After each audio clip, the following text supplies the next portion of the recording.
And we're live. Uh-oh. Uh-oh. Welcome, everybody, to the bodega. I'm your host, Badboitragic. I'm here with DcMediaGirl and the one and only Negz. What's How up, you guys doing? everybody? Oh, I'm okay. I'm just killing terrorists on the game. What game are you playing? I'm playing COD. I don't think I've ever played Call that of game. Duty. Yeah. Oh, yeah, Call of Duty. COD. Man, Yeah, such a COD. boomer, bro. Yeah, I'm such a boomer. I'm a nerd. No. Man, I just fallen out of the loop with video games and stuff. I couldn't keep up with all of it. Like behind me, I still have a Nintendo 64. Like I rather play that compared I'd to love any to other. have one. Yeah, that's like, remember like Mortal Kombat on N64 and James Bond and all those games? 007 pissed me off, man. Because my friend was like really good at it, and I always resented him for it. It always resulted in real life violence. So that's Great. never good. Yeah. Me and my buddies after school, we'd always play Mortal Kombat on Nintendo 64, and we'd get booze somehow, some way, and just play Mortal Kombat like for hours at a time. Hello, chat. Oh yeah, we used to play the fuck out of it. There was this one guy at the arcade. He was just like really good, and he would like beat everybody's ass for hours on one quarter. Right? I hate it. I just arcades. It's like break one of his fingers or something, man. Jesus. Do you remember that wrestling game in the arcade? You could be Earthquake with that Earthquake, and you'd sit on your face. WWE Superstars. Yep. WWF Superstars is what it's called. Loved it. That was a classic game. So what's up, chat? Hello to everybody. Welcome in. Hey, guys. So we got D here, Luna, Nikki, Gothic, Holly, AK. What's up, AK? Well, shoot. I know everybody's probably like, well, what now, right? Yeah. Yeah. Like, what's going on? What's going on, man? I mean, oh shit! I dropped my somewhere. Oh, and I'm using the wrong thing for an ashtray. That's my supplement. That's not my ashtray jar. Well, gee, that's apropos to my life right now. Is my supplements having ashes in them? Yeah, I hear you, man. Yeah, I think there's been a lot of questions going on. I see people already worried because their content is not going to be there for them. Oh, well. It's unfortunate that they have to base the lives off of two people on what they do to make a living. Mm-hmm. It's pretty unfortunate. What's up, Alex? I mean, oh well, I guess. Oh well is right.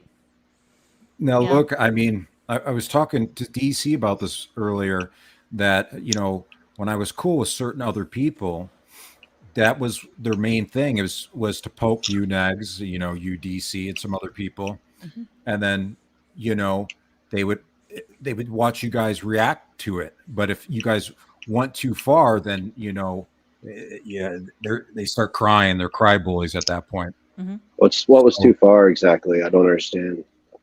I never really thought I ever went too far. Neither do I, actually. That's the way these people felt. Oh well. Yeah, it sounds sensitive, right? Yeah. Well, that's the thing, is why keep poking somebody, and then they get the response that they're hoping to get, mm-hmm. and then instead of just responding back like normal people would do, it's what CPS now. It's court, threatening litigation. It's all kinds of things, threats, going IRL, all this stuff. Mm-hmm. And it's gotten crazy. I mean, people really think that it's like hilarious to interfere with my home listing. People think it's hilarious to call me 13, 14, 15, 16, 20 times in a row. I think that what people don't understand, and I'm just going to say this for the sake of putting it on the record. I know that these people don't give a fuck, but I'm just going to say it to say it. I look after an elderly woman.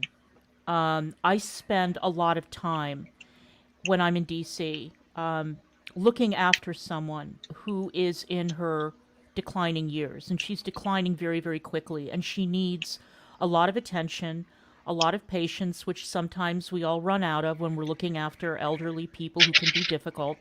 Yeah. And she needs my full attention. And when the phone is constantly ringing and the phone is going on or it's buzzing or whatever, she begins to get very agitated and wants to know who's on the phone. Is it an emergency? What's going on? What's wrong? Or if I'm driving and people are calling over and over and over and over and over again, and I keep hitting, I mean, now I've got the phone it's rigged up to Siri. So Siri will ask me, "Do you want to answer it?" And I'll say no, send it straight to voicemail. But people don't understand that I mean, it sounds like nothing. It sounds like it's no big deal, but it is a big deal because some of us have things to do. And the things that we have to do require our full attention, whether it's driving, when I've been driving for 8, 9, 10 hours and somebody keeps calling and they turn it into content and they think it's fucking hilarious. And then Yeah. honestly, it's funny because when I was driving here yesterday, I came to a decision. And when I got here, I discovered that Negz and I were literally like on a mind meld. We were on the same path, only we didn't discuss it with each other. It was just kind of a coincidence. I mean, I too have had enough. I too have had enough. During lockdown, going live was a very easy way to make money. People were bored. People wanted company. People wanted, community and all that. But in the past year or so, things have gone horrendously awry.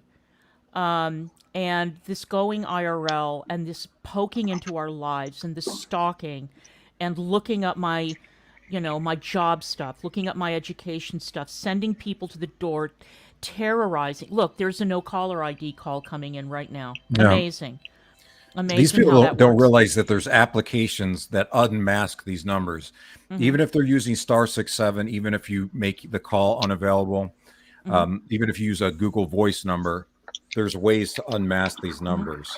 And it just, there's a few things that they can make it worse on themselves when they're doing this. And eventually those numbers can get tracked down. They might take a little bit of time before they can be traced back to that person. But they think they're being funny, think they're being slick, but it's going to come back, to this person, and then it's going to, then people are going to freak out, when all of her information gets out there, her name and her address and stuff. They're going to be like all up in arms. Oh, why did this happen? Well, you kept calling a person 30, 40, 50 times a day. What did you expect was going to happen? Yeah, exactly. I mean, look, during the pandemic, people were making money and people were socializing. Again, this bitch is calling me. It's amazing. Fucking calling me over and over and over and over again. This is like a big joke to these people. She's a lunatic. But now, okay, so I'm not making money on YouTube. I'm not really making money on Rumble. What the fuck am I doing? It's like every time you turn on the camera and you go live, you are inviting crazy, obsessed people into your home. And our priority is to have a peaceful home, to have a peaceful, healthy, and satisfied and successful family, not to keep on inviting strangers into our home who then turn around and decide to abuse us or whatever it is that they do. We're done. We're fucking done. It's not only that it's not fun anymore. I mean, at least if there was something resembling a cohesive community and people were enjoying each other and cooperating, it would be one thing. But I'm not loving Drama Community 2.0, and I don't want to be part of it. I want nothing to do with it. I want nothing to do with it. The end. Yeah, I don't blame you. I mean, it's gotten really, really bad. And the sick part of it is, there's Negz back again. In the past, when AK can speak to this as well too, but they would go after like Negz or go after you, and then you guys would take a break, or Negz would take a break, and then they would sit around all day and have literally nothing to do. Mm-hmm. And then it would get to the point where they would start like missing you guys being around, missing Negz being around. Mm-hmm. So it's really odd because they go to these extreme lengths to poke and poke Weird. and poke and poke. It and is then weird. you get a response, and then they can't handle it. So now it's gone to, oh, I'm going to threaten litigation on you, or I'm going to do this, or I'm going to do that. I'm going to make a thread on you. Mm-hmm. I'm going to put all kinds of nonsense in a thread to create a personal army, thinking that nobody knows who I am in these threads. Mm-hmm. But that's what I'm going to do to you. And if anybody crosses us, they make them feel this way. If anybody crosses them, then that's the exact same thing that's going to happen to them. And that's what has happened. Every person that has spoken out against these people has either received their own thread, or they've made it on the thread and had all their information exposed. And they want to like say anything about us going IRL. It's almost mind-boggling. Right. It's like they're creating all the problems, and then they can't handle the smoke when it comes back their way. So what are you people going to do out there? Let's say if all of us are gone, we go out and just do other things. What are these people going to do when they don't have punching bags? I guess they're going to have anymore? to figure it out. I don't know. Guess they could get a real job. Right. Learn how to weld. Maybe. Learn to weld. Yeah. Right. Right. And I was speaking to somebody the other day too, and it's, these people try to all claim, there was a whole bunch of people on the, Cliffy's chat with what's his name on there, the dude in the wig, and they're all freaking out saying they try to stop me. I want to do all these bad things. But right when I stepped out of the side that they were on, people like AK stepped out, even Nietzsche and some others stepped out. That's when things intensified. That's when the cop calling started. Right. That's when, the CPS, all kinds of stuff started. So I don't know what these people are talking about. If anything, it was, the people that were around back then that kept them somewhat sane, somewhat grounded, not sane because they're completely insane. But, you saw in those DMs that I had with Bridget, she wanted to go IRL. She wanted me to make documentaries. She wanted to give me your information, Negz's grandma's information. And it became really unfun at that point. It's like, this is no longer fun. This is no longer entertaining. I don't want to be part of this. And that's when I created a separate group chat. AKA and I and Nietzsche were just in our own chat when all that started, because it's like, damn, these people are nuts. And I don't know what their end goal is.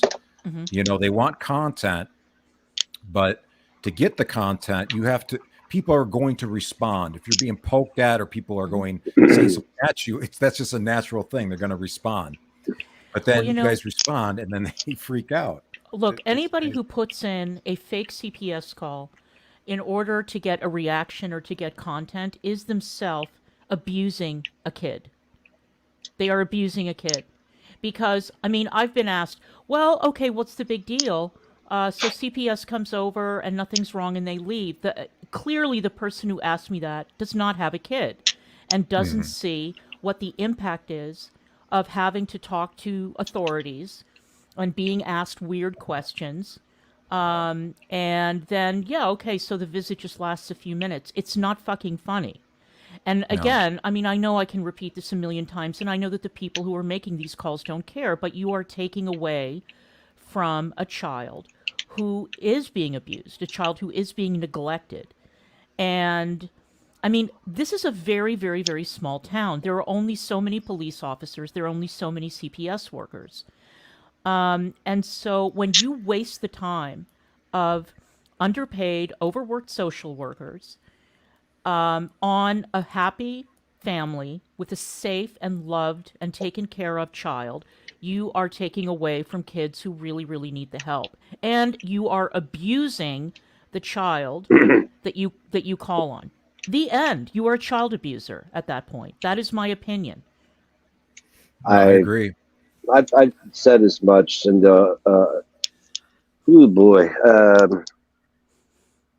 the only reason I'm even here right now is to tell everybody that this is it for me after this stream. Mm-hmm. I'm not going to be appearing on anything anymore until shit's over with, because one of the things that they pointed out to me was that I was a bad parent, and I agree with them because I allowed them to abuse him with the system and by any other means, or even just by acknowledging their comments. So I'm going to do what a good dad would do. I'm going to remove the situation from my life entirely, which will remove it from his. And if anybody happens to cross a certain line, which would be the property line, we'll deal with that accordingly. Right. But this is it. It's either people want me to blow my brains out or they want me to quit. So I'm quitting. Mm-hmm. I'm done. Yeah, and I'm taking a huge step back as well. I told Negz yesterday, we had a very long conversation. I'm not going to say what we discussed in detail, but the upshot was I'm over it too. I am tired of being manipulated and moved around like a sim. I'm tired of our family being turned into sims for other people's amusement. Other people who don't have to deal with the fallout or the trauma or whatever resulting from the constant abuse, the stalking, and then the CPS visit. I mean, that should have been a watershed moment, and it was. I mean, don't get me wrong. It was a horrible overstep, and it was a nightmare, and it was a huge abuse of our family, and it was a huge abuse of the system. Yeah. But something happened the other day. It happened yesterday, actually, and it wasn't a threat, and it wasn't the usual gross, disgusting language that's used when referring to me or to Negz, you know, talking about our looks or our sex lives or whatever. It wasn't anything like that. It was just a tweet. And I'm not going to go into too much detail about what was in it. Normally I would have overlooked it, but given everything that's happened, it involved my home in Washington. Yeah, I saw that. Jesus. And it was harmless in the sense that nobody was threatened. There were no addresses shared. Not that everybody doesn't have it already, but it was something about my home in Washington. And there was something, it felt like a home invasion. Yeah, me. invasive. Very invasive. It felt like these people have so little regard for my privacy, for Negz's privacy, for the child's privacy, for what I am going through between selling the house, my aunt, and everything else. And I mean, I understand, you know, housing listings are public. Anybody can pull them up on Zillow or Redfin or wherever. But it all started last summer when Vidal shared the pictures of the house that Negz and I just went to look at. Yeah. And it's gone downhill from there, and it's gotten worse and worse and worse and worse. And people are taking greater and greater and greater liberties. And something snapped. I don't know what it was. It just snapped inside of me, and I couldn't take it anymore. And I thought to myself, why am I doing this? And I said this to Negz, you know, why am I doing this? I'm not making money on Rumble, you know. What am I doing this for my ego? Am I doing this just to have something to do? I mean, in most cases, it's because I'm bored and I just need something to do when I'm not doing something. Yeah. But it's not worth it anymore. It is not worth the suffering and the struggling and the heartache and this IRL shit. I mean, we've got a family to think about, and we've got a kid to think about, and he is doing so incredibly well right now.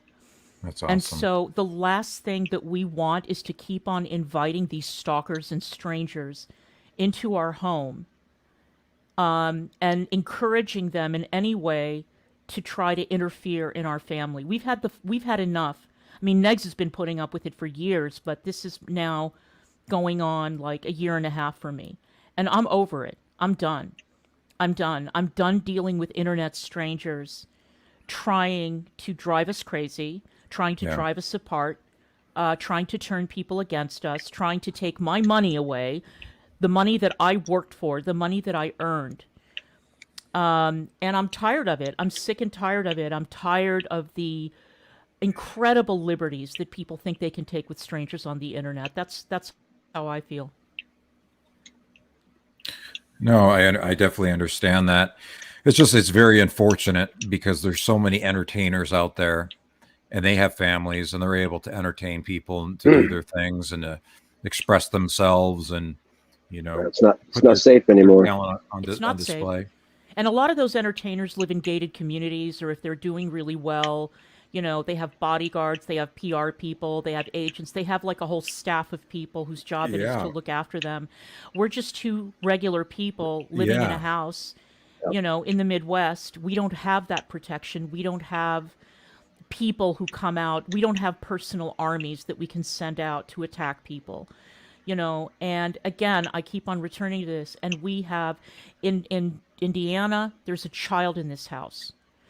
In Washington, I have an elderly relative who is very, very bad right now, and that I have to look after. And I can't put anybody, I mean, I personally would never put anybody at risk from these insane, stalking people who don't know when enough is enough. They don't know. They don't they get don't, it. they don't understand it. Even now, you guys telling this and us talking about it, they won't understand it. No. They won't. They're sadistic, yeah, and they're insane, and they're unmedicated, and they get off on just being mentioned, even if it's in a negative way. They get off on it. You saw the people that came up on that panel Mm-hmm. with such vitriol towards Negz and I. Mm-hmm. Yeah, But, that was a bit of especially a eye opener for me. like people, like I didn't even know some of these people. Like I've never even heard of them before. They were just nasty. Mm-hmm. Yeah. How could you Well, be so attached as a stranger that you watch on the internet? Mm-hmm. It's not normal. yeah, I'm not comfortable with it Me neither. at all, and I will only keep reverting back to everybody calling me a bad dad, and then they were right. I allowed very bad people to verbally abuse somebody I love online repeatedly for years, and that does make me a bit of a bad dad. So I'm after this stream, that's it. You guys can chalk it up as a win. You can chalk it up as, yeah, we did it. I'm chalking it up as I'm protecting my kid because it's no longer beneficial. It's no longer worth it. And somebody's going to get hurt. And I fucking promise you, it will not be me. Mm-hmm. Yeah. And in the end, that's who these people are making suffer as a child. And in your case, DC, back when you're in DC, your sickly aunt. Mm-hmm. Right. That's who ends up suffering ultimately, because your stress level's already here and they're taking it even above. And then, I've been looking into these legal threats too, and they're illegal. You can't just, anytime somebody says something to you that you don't like, threaten litigation. That's not the way things work. You can't do that to somebody over and over and over, especially when they've been so public about it. Well, here's where it's problematic is when you keep threatening it, and then when you do finally go through with it, and it turns out to be frivolous. That's when it becomes problematic. That's what becomes illegal. Mm-hmm. Or if they look into it further and they find out that person was the one that instigated. Yeah, that's why I got nothing trying to claim. That's like reason 500 why I'm done. So because I mean, cherry on the top type of thing. Well, there's this fucking legal shit. I mean, I got nothing to say to nobody on this motherfucker about nothing. Now, listen, I'm going to be available in my Discord because I still got patrons and stuff, but I'm not going to be live at all. I had nothing. I'm not going to be appearing anywhere. I don't even know if I'll be making content. I don't know what I'm going to be doing. All I know is that I can't, for some reason, I can't be seen anywhere, or people feel compelled to attack the weakest around me. Right. Or the ones I love. I'm over it. And it's worth it to me to retire from the public eye completely. I know it sounds cringe, but people always say you're a public figure. So if I'm retiring from the public eye, fuck it. Fuck everybody. Fuck everything. It ain't worth it. Yep. Yeah, I mean, what I'm going to be doing is I'm going to be focusing on pre-recorded content that has nothing to do with our lives, with our home, with our family. nothing. I'm just going to be taking a look at different topics the way I was doing on my YouTube channel. There will never, ever, ever be any photographs shared of any vacation going forward. No footage, no nothing. On any public platform. I mean, we can exchange, we can show stuff on our very private personal Facebook pages to our friends. And even that's, you know, a question mark. But as far as any vacations, any trips, any experiences that we have, we will not be sharing that publicly at all, not ever again. No plans that we have in the future about where we're going to live, what we're going to be doing, whatever. Yeah, definitely not. Will be shared publicly, not ever.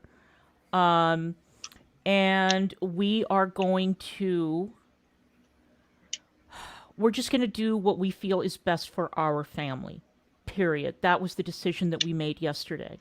And like I said, I mean, he and I had not even spoken about this, and I walked in the door and boom, we launched into this conversation. Yeah. And it turned out that we had been both thinking the same thing, except we just hadn't brought it up with each other. So we had a long talk yesterday. And I mean, there are certain issues that I'm very passionate about, and I'm going to continue making content. If I do interviews, they're going to be pre-recorded, no live chats, no nothing. Because I am tired. I am tired of being tired. I'm tired of being afraid. I'm sick of feeling like a hunted animal all the time. And I'm sick of feeling like, when's the next fucking bomb going to drop? Because these people who are all whining and crying, they haven't had the police or CPS show up. They haven't had their entire lives turned upside down. You know, they haven't had these constant invasions, people openly plotting in discords to destroy two people's lives in a number of different ways. I mean, until you've experienced that, until you've gone through it, you have absolutely no way of knowing how frightening it is to just live in a regular old house in a little town in the Midwest and know that there are people out there who are like actively planning on how to destroy your life, you know, and gloating about it. No, fuck it. If what we need to do is go offline and just do what we have to do that's best for our family, and then if the spirit moves us, we can do, you know, pre-recorded content, because there are a couple of ideas that Negz and I've kicked around, then that's what we have to do. But I am tired of engaging with people who are psychotic, basically. Psychotic and obsessed. Extremely. You know? Yeah, they are. And like, people just don't understand. Like, so Negz and I had our internet battle, right? But when I first met Negz, listen, all three of us battled each other. Yeah, okay? we battled. We sure did. But Negz and I had a conversation. He explained to me, he said, look, this stuff to me is like wrestling. Mm-hmm. It's like the WWE. We go to battle. And, you know, we're characters, you're going at each other. So I always knew what his mind, you know, set was with it.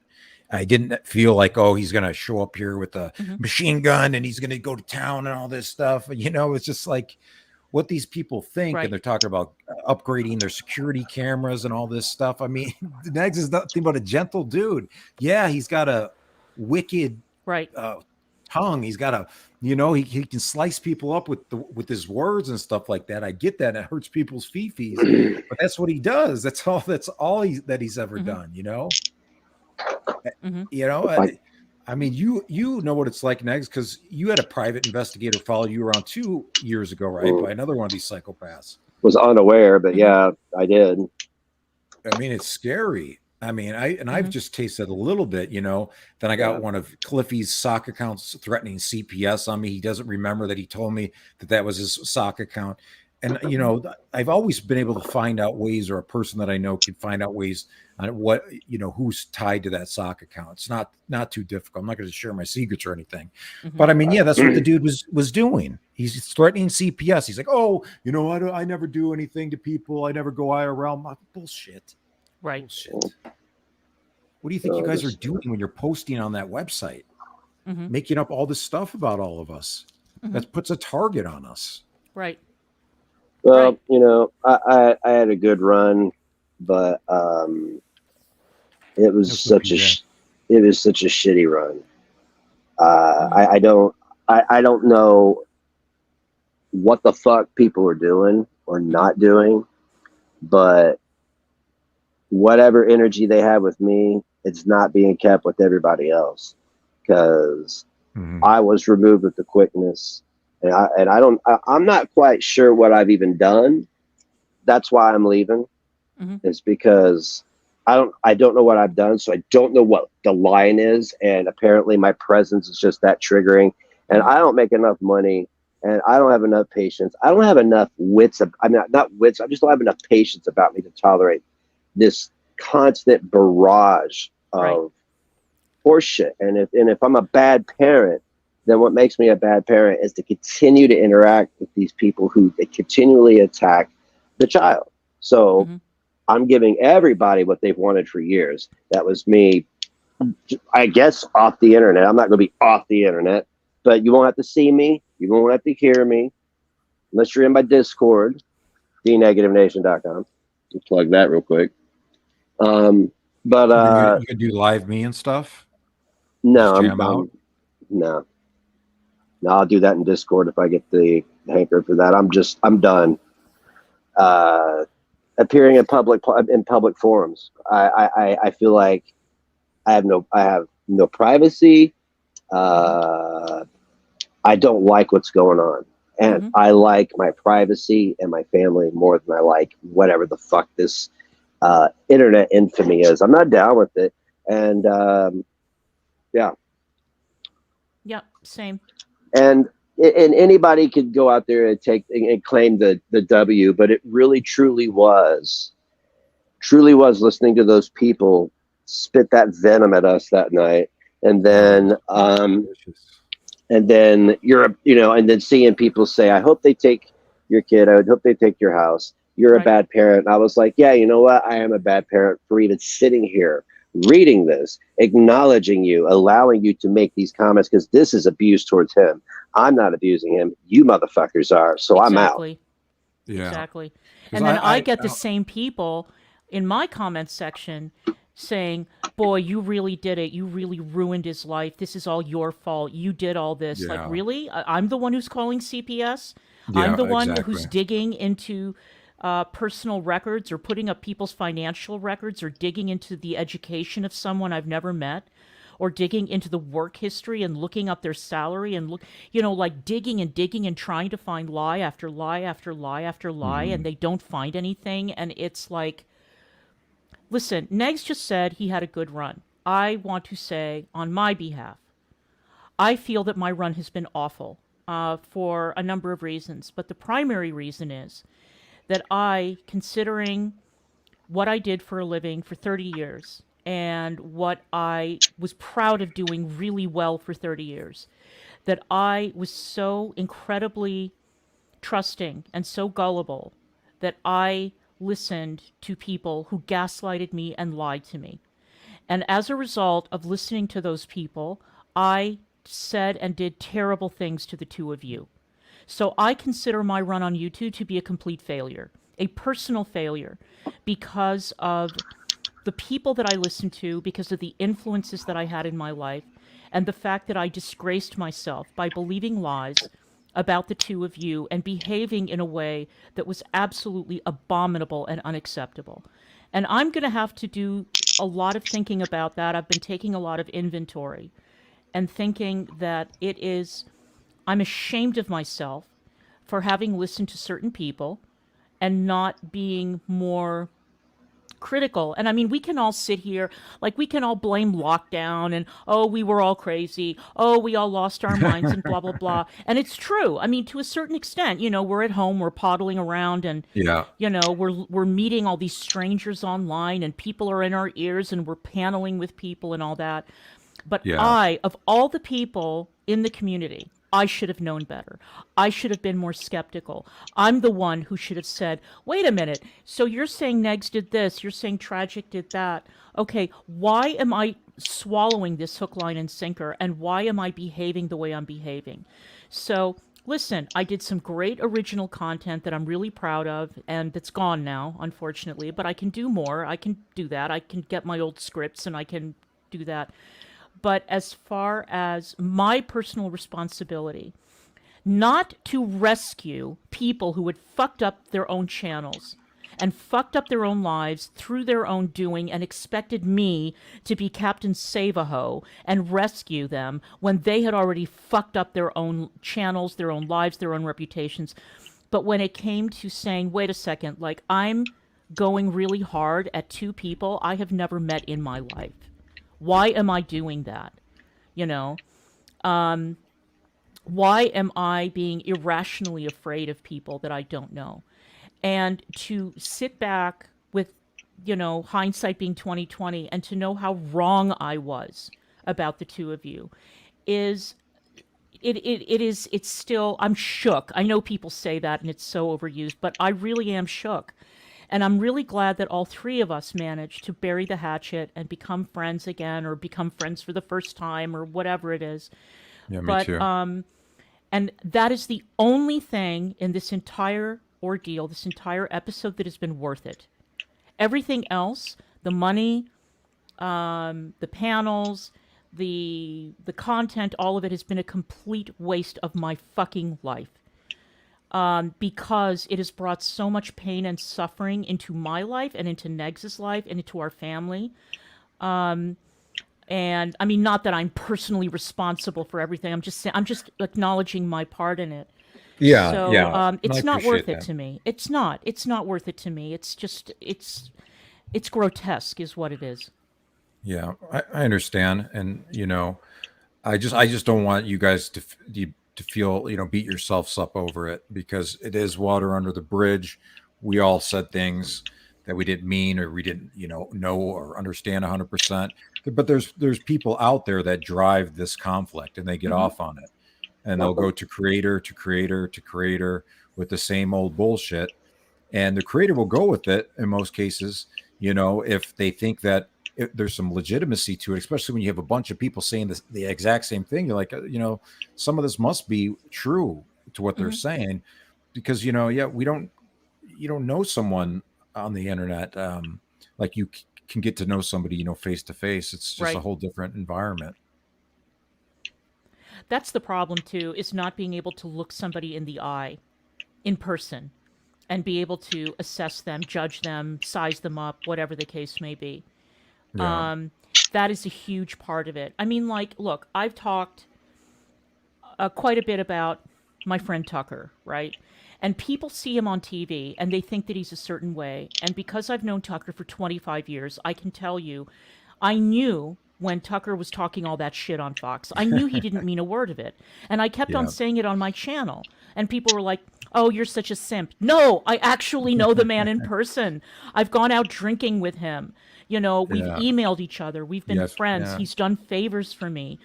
I helped him out with a couple of segments, and this is a breaking news item that some of you don't know. In 2016, we were in talks for me to produce a segment for him, and we were trying to figure out a way, like, would it be possible for me to work for Fox without having to go into the office, because it's so awkward, because I was a whistleblower and all that.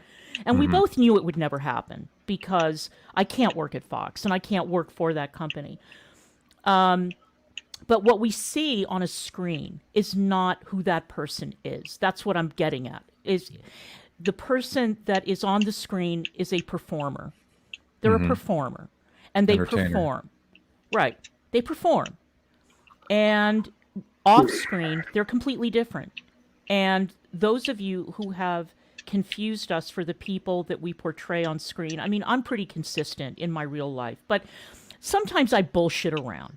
Sometimes I lay it on thick, you know, for entertainment value. Yeah. Yeah. But, you know, we're not characters, you know, to be manipulated. And our lives are not open to you to pry and prod and stalk and threaten and harass and interfere with the kids. And because, you know, the 14-year-old is not the only one whose privacy was invaded. I would like to remind everyone. And this unnatural, sick interest that people have in the family is, to me, like, I can tell you, I don't have a similar interest in anybody else's children. I don't even know their kids' names, Yeah. you know?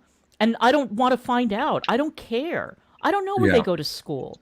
You know, I don't know what goes on behind closed doors in those homes. But these are the people who then go on camera and they want to take liberties with our family. No, no, that's not going to happen. No. Yeah. No, I totally get it. Yeah, it's become a very toxic environment. And then to be a punching bag, and then on top of it, to not even, be compensated. If at least you're going to be a punching bag, you're Right. should expect to get a beat down, like you were saying, Negz, when you watch people that would go in the ring against like the guys with the heavyweight belts or the real stars, and they go in there just to get the crap kicked out of them. At least they were paid for it, right? Right. I mean, look, this notion that if you disagree with somebody online, that then gives you the right to destroy them in their personal lives. I worked in television for 30 years. I worked with people who made millions of dollars a year, people who were recognizable celebrities, people who would walk up and down the street and they would get stopped and ask for autographs because people saw them on TV. You did not have people showing up at their houses. Okay? Sometimes you would get some nut who'd want to come over and open fire in the courtyard at CNN or something. Yeah. But you never had a situation where, I mean, this is a recent phenomenon, by the way, that you have people showing up at like Kavanaugh's, well, sometimes Supreme Court justices were, but showing up at like Brett Kavanaugh's house or Tucker Carlson's house or somebody like that. You never had that. There were rules of engagement. One time Tucker punched out Grover Norquist in a bar because Grover insulted Tucker's father, Ambassador Carlson, and Tucker loves telling that story. But that was a personal thing. He insulted Tucker's dad, and Tucker wasn't having it, and he hated Grover. But, apart from that, where alcohol was involved, you didn't have people calling CPS or calling the police or bomb threats or doing shit like that to these very, very well-known people with whom they might vehemently disagree. And now it's like social media has created an environment where people feel that they have the right to invade other people's privacy, invade other people's homes, go after people's kids, and then cry like stuck pigs when it's like, oh my God, well, now our home is revealed. Well, fuck you. Yeah, right. How many people's homes have you exposed? How many people's kids have you called up on the phone? How many relatives? How many, I don't want any part of it. I don't want to have anything to do with that shit. I'm over it.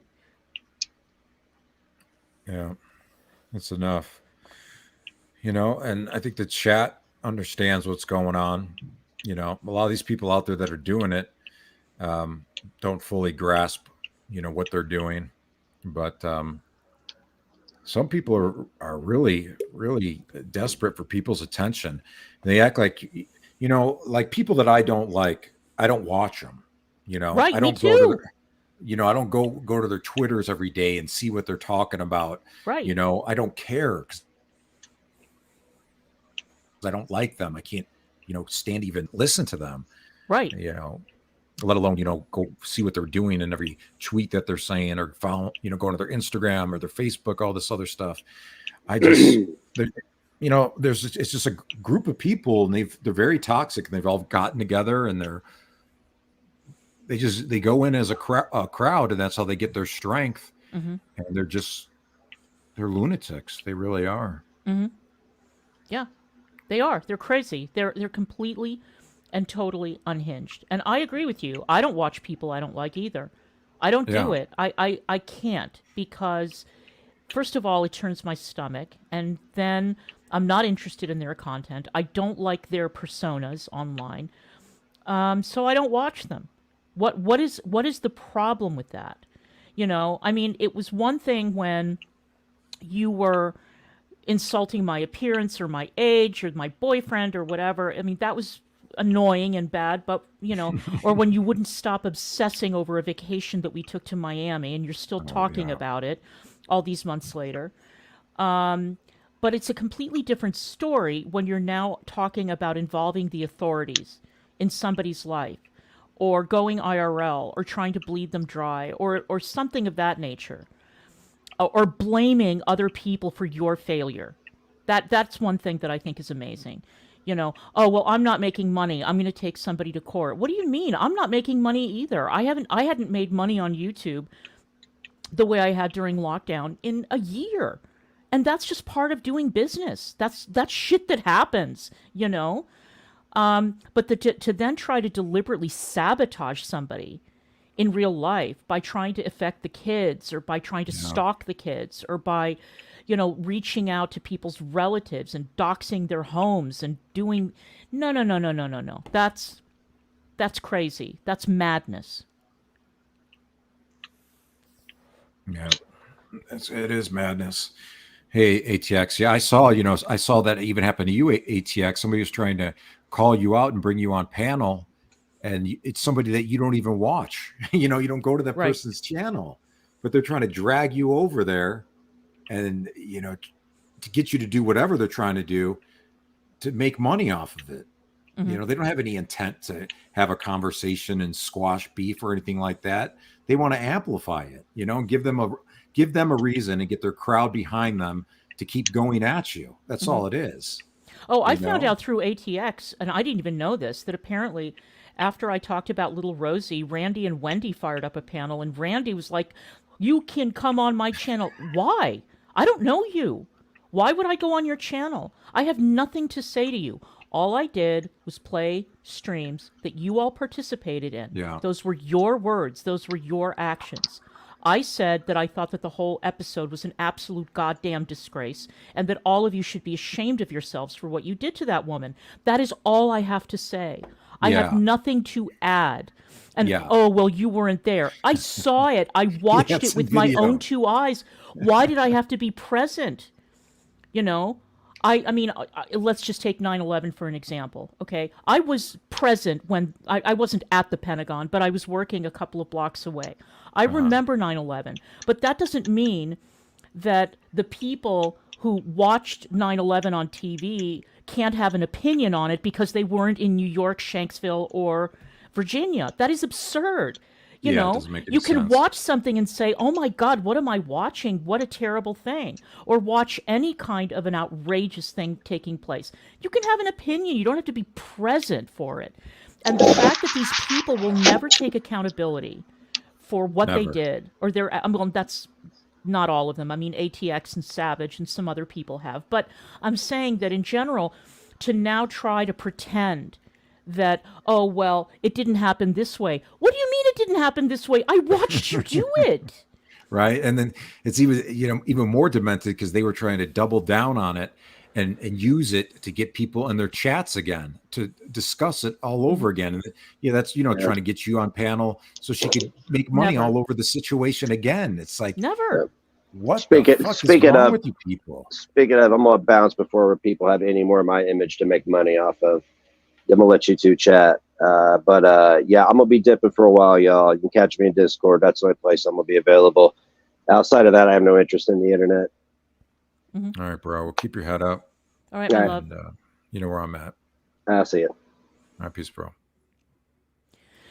But yeah, it's like, what do you want me to add? I have nothing to say. I have nothing to say apart from what I've already said. Yeah. I mean, look, I worked in a profession where it's routine to shoot the messenger. It's routine.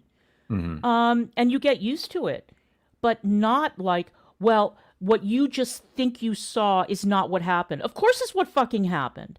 I just watched it. Right. And if you have a guilty conscience, then you deal with that on your own. Go to your priest, go to your therapist, go to your whatever.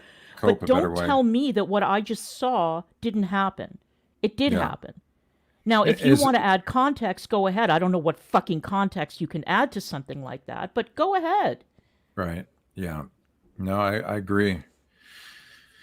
Well, I hope everybody's happy because I've seen this happen in the past, not to this degree, not, in this such a serious manner like this.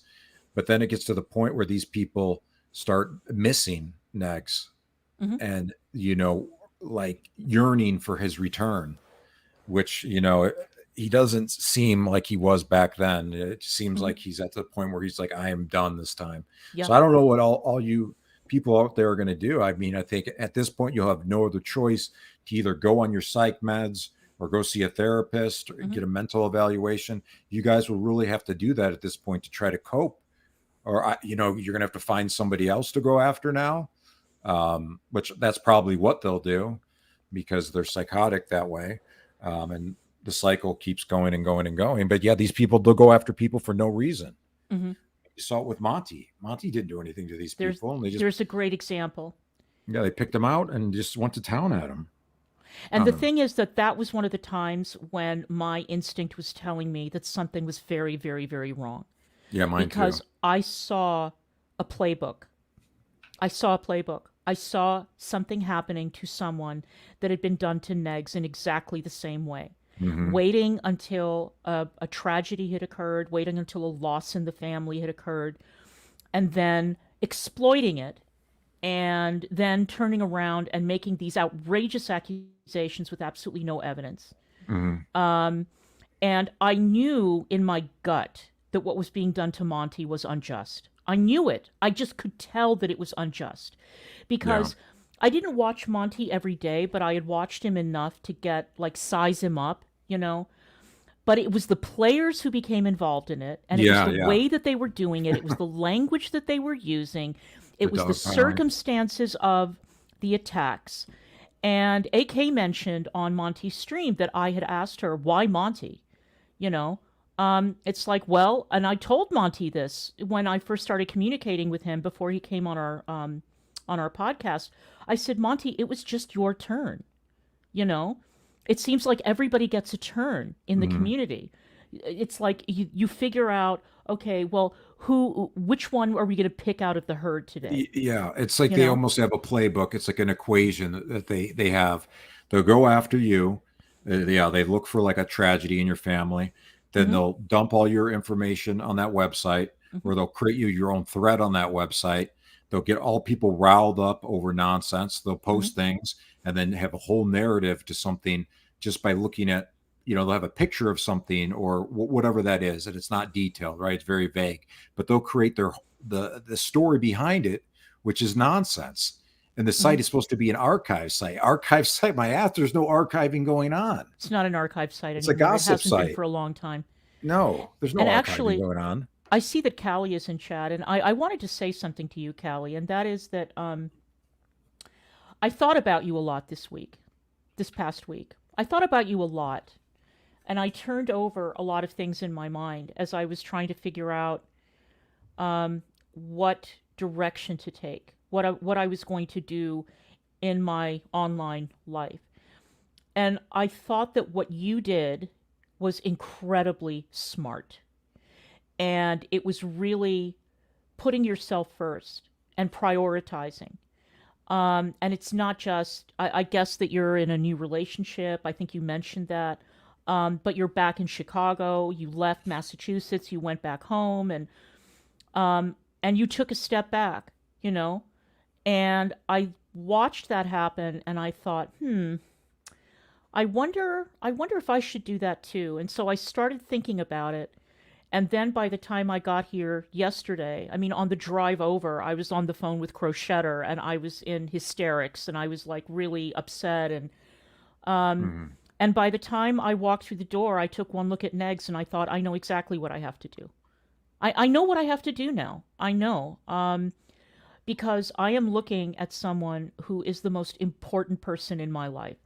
And I cannot continue with the two of us suffering like this. The two of us constantly being investigated, pried into, authorities showing up at the door, people trying to terrorize the kid that's living in the house, then turning around and now looking into the other kid. And it's like, these people know no bounds. They don't get it. They don't understand when enough is enough. And for all the people who cry hot tears, oh my God, the kid's living in that house. Yeah, who has kids living in the house? Alex Glitter does. When did that ever stop you from trying to turn her life upside down. Sean and Mandy have kids. Lots of people have kids. Shamefully enough, a lot of the people who are doing the stalking and harassing also have kids. Some of them have grandchildren that they look after.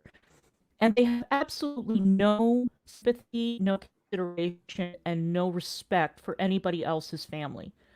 And I don't want to be a part of it. And you were right, Tragic, when you said that, well, now it's like the drama community merged with like court TV or something. I don't want to be part of that. I don't want to have anything to do with it. This is not what I signed up for.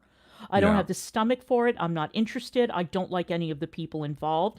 I don't like their audiences. I don't like their communities. And I don't want to have anything to do with them. The end. Yeah.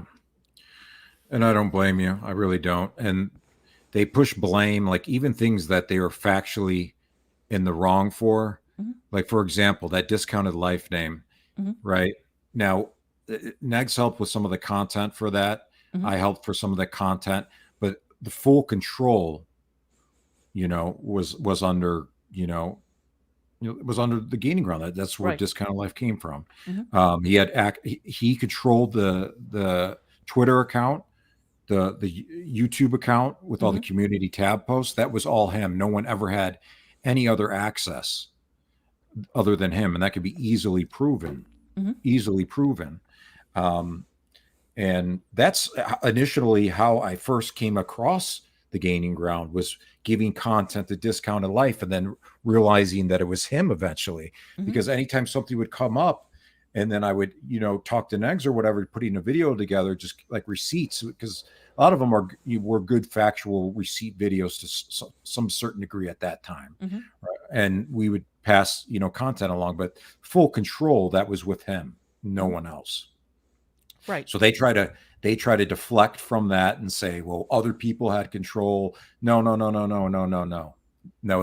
That was all him. It was all him. And then to do these legal threats and all this stuff, when you have a dude that legitimately sat in a Discord saying, this person has become my new toy. Negz has become my new toy. Right. That's what he said that, he was the one going after him. So then he gets a response back and then wants to threaten litigation, and then does this over and over. It's bullshit. And people don't see through this nonsense. It's amazing. Yeah. Well, there's a legal principle. And it was actually, since all of you are so incredibly interested in my case, it was actually in my lawyer's filing, which I am sure that all of you, not all of you in chat or whatever, not reasonable people who have other shit to do that's more important, but for all the people who are fixated on my court case, and I know that you've looked at my lawyer's filings, I know that you've read them, and this is exactly what applied in the fraudulent EPO that 𝓼𝓾𝓫 filed on Negz. And this is something that the judge had to say. I mean, if you want to pull a transcript, go ahead. I've gotten to the point where I don't give a fuck anymore because I was there. I heard it. But there is a legal principle called unclean hands. And what that means is that when you've got two parties who have gone at each other, it is very difficult to find fault in one party over the other. So if both parties are equally guilty of the things that they say or the things that they do, and, come on, I mean, we won't even get into that. We'll leave that for the courtroom. But there is something to that, and that is exactly what a judge is going to be looking at. Was there equal harassment on both sides? Was it an equal exchange? Was it who suffered more, or who did more? Like, if someone were to say, okay, well, you just go and, you're a complete stranger and you just arbitrarily decide to go and attack them, which has happened online many, many times. That's different from two parties who have gone at each other, where there is proof that there have been conspiracies behind the scenes, when there is proof that websites and Twitter feeds and all that were started for the purpose of harassing specific people. I'm sorry, but that is going to be addressed. This is something that everybody should be aware of. I mean, I'm sorry, but I find it incredible to this day that anybody thinking with a clear mind would think Negz and I had just gotten together. We had been together for a couple of months.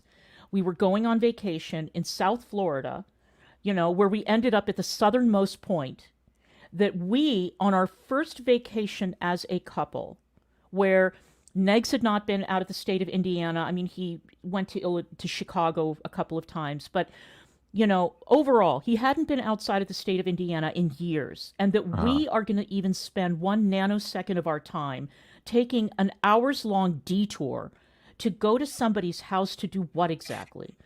And then, of course, it didn't happen because that was never even something that occurred to us. It's absurd. It is absurd. Well, it's So the paranoia. if that's what you're afraid of, I'm sorry, sir, but That's that a you problem. falls under the category of a you problem. Yeah. Yeah. Are you kidding? No. Well, when you're doing a lot of fuck shit online and you're posting on a blacklisted website and you're getting other people to try to put things on there for you, you're putting stuff on there, you're trying to destroy people behind the scenes, the way that you move, to literally destroy somebody. I would be very paranoid too if that's what I did all day long, because there's a lot of people out there that give off this facade that they're like, they're this, they're doing that, they're doing this, they have this great job and stuff like that. The majority of these people, it's all bullshit. You know what I mean? It's all farce, and they're trying to act like they're gonna make my job worse, or they're gonna make my real life all messed up. No, these people have screwed up real lives, and instead of seeking the proper therapy to cope with it, they seethe and attack other people. Is what they do. I mean, a lot of us in this community have gone through a lot of traumatic stuff, and I've said this a lot of, many times that we all have, and we carry it on our back like it's, luggage, and it holds us down, it weighs us down. But it really, you really find out who people are as a real person is how they deal with that and how they cope with that. And these people just, they go way too far. It's way overboard, and it's not normal. It just really isn't. Right. Which is why, again, you sort of have to take inventory and think, okay, why are we doing this? Like, if, again, a couple of years ago, everybody was making money. Everybody was making money. Everybody was going at everybody else. Everybody was having a go, right? And then it ended for me in February, March of last year. And quite frankly, it was like eye-opening for me to see the audience leave and to see people turn on me and to see like 5 communities attack me at once. And at last, it was like, wow, I didn't expect this to happen like this, but I'm really glad it did. I'm really glad it did because it shone a light on how transitory the success is, and how you could lose it all overnight. For whatever reason, somebody could spread a lie about you. Somebody could spread a rumor. Look at what happened to Monty. I mean, Monty's a perfect cautionary tale. People started spreading these rumors about him and lies, and all these people started leaving his channel. It happened to Charlie Gold back in 2020, but she managed to recuperate and recover. But it happens to a lot of people. And again, it's like, okay, now it's your turn. Now it's your turn. Now, did a lot of people dislike the direction that my channel and my life took? Yeah. You know what? I don't care. I don't know you people. I don't know you. And Peanut was like, look at the way she treats her audience. What? These people are strangers. I don't know them. Right. Okay, I have just managed to bury the hatchet with someone with whom I was squabbling for a year and a half. Then I got to be really good friends with him. Then I met him in person, and my whole life changed. And she wants me to bend the knee to a bunch of ones and zeros on a screen. I'm not going to do it. No. Right. Yeah, it amazes me because I've come to find out that whole thought process where all the people think that you were supposed to be the elder in this space, in this community, it all came from one person. And, it came from the gaining ground. And he got me to think that way. He got Hussey, to think that way about it. And And that's what the real problem is when they talk about you, is because you didn't stick up for them when they thought you should have stuck up for them, when they don't stick up for anybody else Yeah, I unless was going it to say, benefits them. why should I? If It, you are, if I mean, I gave Hussey very good advice. I did. I gave Hussey very good advice, and I was very blunt with him. And he chose not to believe it because he thought it was my obligation to rescue his channel. There was nothing I could have done to rescue his channel. The same thing with Gaining Ground. I yeah, only made acquaintances with him like 2 or 3 months prior. And I didn't agree with what he was doing. And I didn't want to join in some kind of a dogpile on Charlie, who hadn't done anything to him. Why would I come out and stick my neck out for someone? I mean, look, I defended Peanut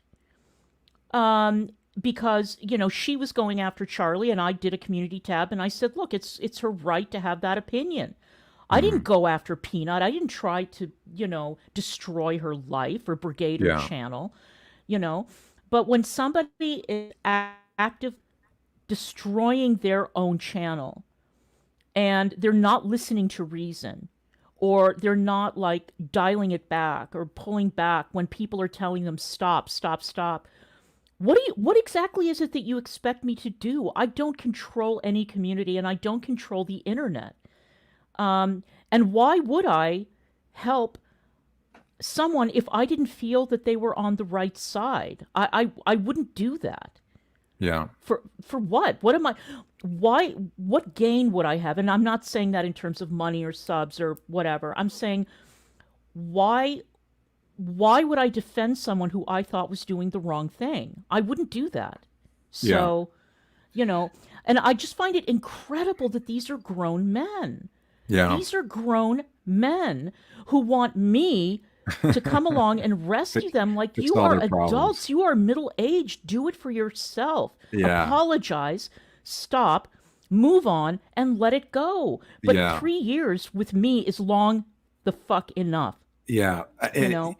Then that's one of the things I said on my way out the door when I had the falling out with the Gaining Ground. Is I said, look, why don't you just reach out and talk to them and work through it and squash the beef and move on? And it was like I just killed the thing in his life that he loved the most because I Right. said that. Hmm. It's like, what's so bad about that? Hmm. What have they done to you that is unforgivable? They Hmm. said some mean words on the internet. Hmm.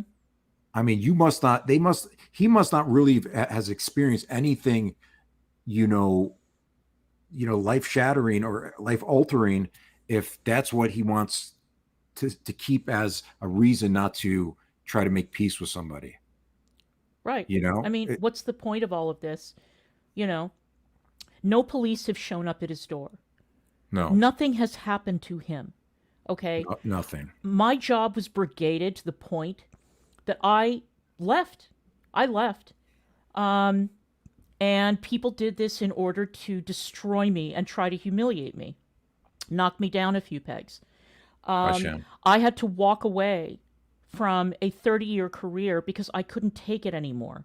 I couldn't take the bullshit.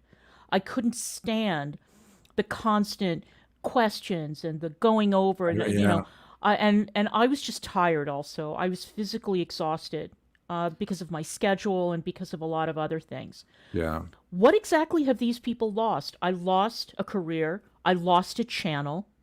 Um, I lost, which was basically my only source of income until February.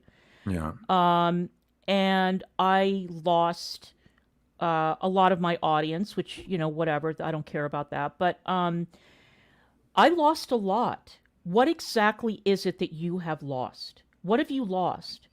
yeah. That's a good You question. say that you're afraid. Do you know what it's like to live in a house where you never know when there's going to be a knock at the door? You never know when some psychopath is going to start circulating a rumor about you that is devastating and that could destroy your reputation or your life and could result in somebody else coming to vandalize the car, somebody doing something. There have been plenty of threats that have been made against us, like real threats, like Yeah, very, very specific threats. So, And people acting like, the authorities are like, the school teacher or the principal or your parents who come over to have a stern talking to with you. No, that's not what they're there for. Yeah. And again, we live with a teenage boy, and he's old enough now to know that there's something fucked up here.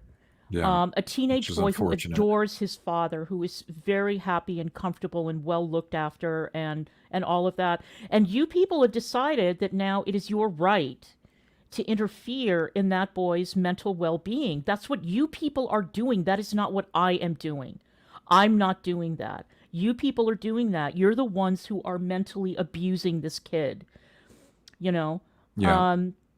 And you think that it's all a big game. It's not a game. It's not a game. It's And not. you're doing it for content. You're doing it for laughs. And you're abusing a kid who lives in this house. Abusing a kid. And if I'm asked to testify to that fact under oath, I would be happy to do so. But that is exactly Me how I too. feel.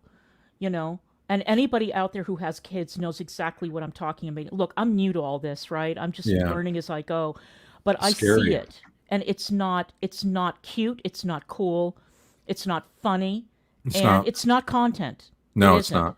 Yeah, when you, especially when you have to have a conversation with a child and you have to explain to them, hey, there are these crazy people on the internet, Mhm. and they've made some threats, so we want to make sure that you're safe. Mhm. So if anything happens, do X, Y, and Z. I mean, even to have that conversation is fucked up. What are Mhm. you people? That's your people's objective. So Right. kids can have these conversations with their parents, Mhm. because that's one of the things when I first met Negz is they couldn't get to us.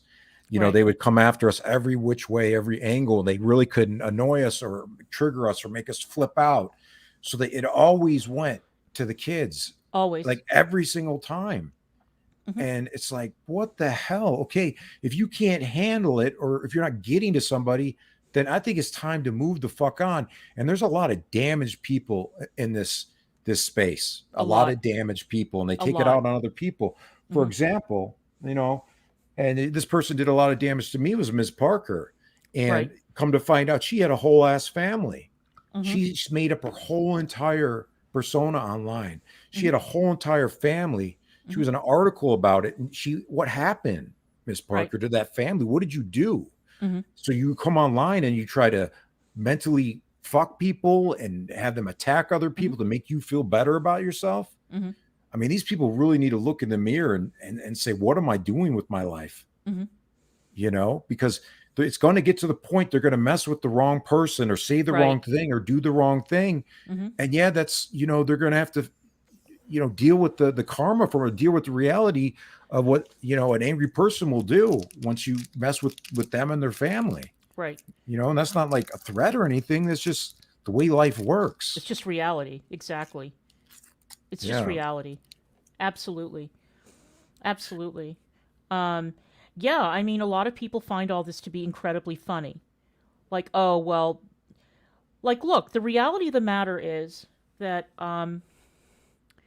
once the house sells and once everything is moved out and once I'm here permanently, I have to figure out what it is that I'm going to do.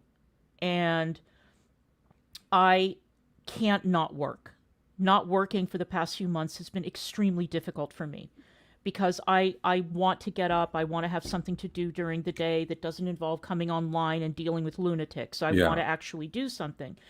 But then the question becomes, and this is a point of contention all the time, okay, so what exactly do I do? Because I know goddamn well that there are a lot of people out there who are obsessed with everything that I do.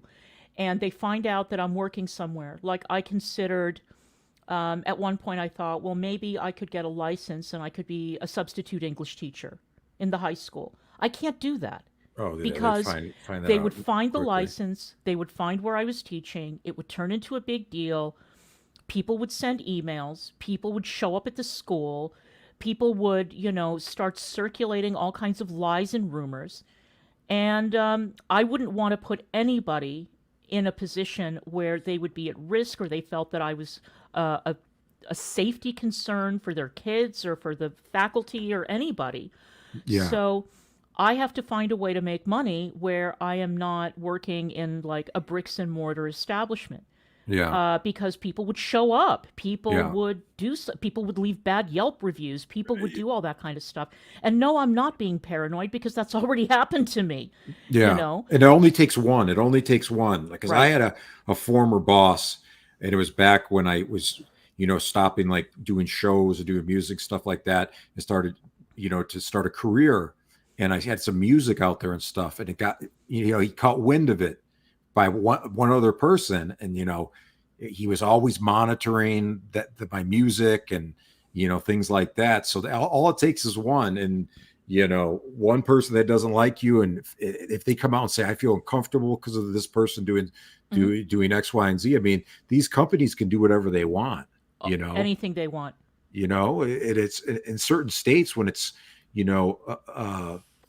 whatever they call it, a right to work state or Right. something A right like to that. work state.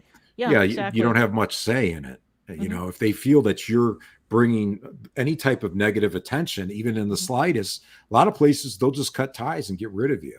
That's Exactly. why I think, I'll just say I think that a lot of these people are unemployed, because they Mhm. would not be acting this way in this fashion if they were employed, because all it Mhm. takes is one That's right. complaint. That's it. Yeah, absolutely. And um, if you work in a very competitive industry, Hmm. or you work anywhere and you're getting up in age. I mean, I was 35 years old when I took a look around the CNN newsroom and thought, oh my God, you know, I mean, you've got a couple of old dinosaurs walking around who have been with CNN for 20 years, but by and large, most of the people employed in the newsroom were very, very young. Yeah. And I was thinking to myself, um, I mean, for what I earned, they could hire two 21-year-olds or two kids that are right out of journalism school or right out of college, and they could work them to death, and they would Hmm. get no complaints. I mean, Yeah. all that these kids would say is, yes, I will do that. Yes, I will do that. Yes, I will do that. As you get older, you get a little tired. You don't want to do Uh-huh. stakeouts. You don't want to work overnights. Maybe you have kids at home, maybe whatever. Yeah. And you start to say no. And as soon Hmm. as you start to say no, or as soon as it's obvious that you don't have the same spark you had 5, 10 years Drive. prior, Yeah. you're out. You're Yeah. out because for every one of you, there are 2, 3, 4, 500 people who are waiting in line to get your job. Sure There is is. no Yeah. job security. No. So, um, and again, you're right. It does surprise me that there are people who behave this way if they are indeed employed and don't Yeah. understand that you're right. All it takes is one phone call, one email, one tweet, one Yep. whatever. Hmm. And those people could find themselves in a world of hurt. Yeah. But they don't seem to care. But you're right. Maybe all of them are unemployed. I have no idea. Yeah. Yeah, I think they are. I really think that they do. And they have this, facade that they're putting on, and it's a bunch of bullshit. They know it's bullshit. And I think at this point, they know that there's certain people that know it's bullshit as well, too. But Hmm. yeah, you're not going to behave this way, even in the slightest. Hmm. Some of these videos of the fake crying and the dramatics and, riling people up, and then even just stuff in people's chats. Hmm. Like if I'm a boss and I get a complaint about one of my associates and they're talking about a stream that they're doing and there's some comments that are in their chat, and I Right. sit down and I'm looking over this and I'm like, what did that person just say? This is your channel and they're saying this in your chat room. Hmm. Yeah, I don't think you're a liability at this point. I don't think we need you working for our company anymore. See you later. Don't let Hmm. the door hit you where the good Lord splits you, Hmm. because that's what is going to happen in a lot of these situations. Hmm. That's just the reality of it, and people don't understand this stuff. I try to talk to people about it and to try to explain, what's going down. They don't understand. They don't get it. Like, Right. what the hell are you talking about? Yeah. This sounds crazy. Oh, listen, I had a talk. I had a talk on Thursday with my cousin, and we were on the phone for an hour and a half, and we were hashing out some stuff. And I told him about everything that was going on, and he was absolutely shocked. I He's bet. like, it was like he could not understand that this happens in real life, It's you know? amazing. And he was saying to me, well, maybe you need to think twice about this streaming thing. And I said, I'm thinking twice, 3 times, 4 times, 5 times. Trust me, I'm giving it a lot of thought because at this point, the negatives outweigh the positives by so much. Mm-hmm.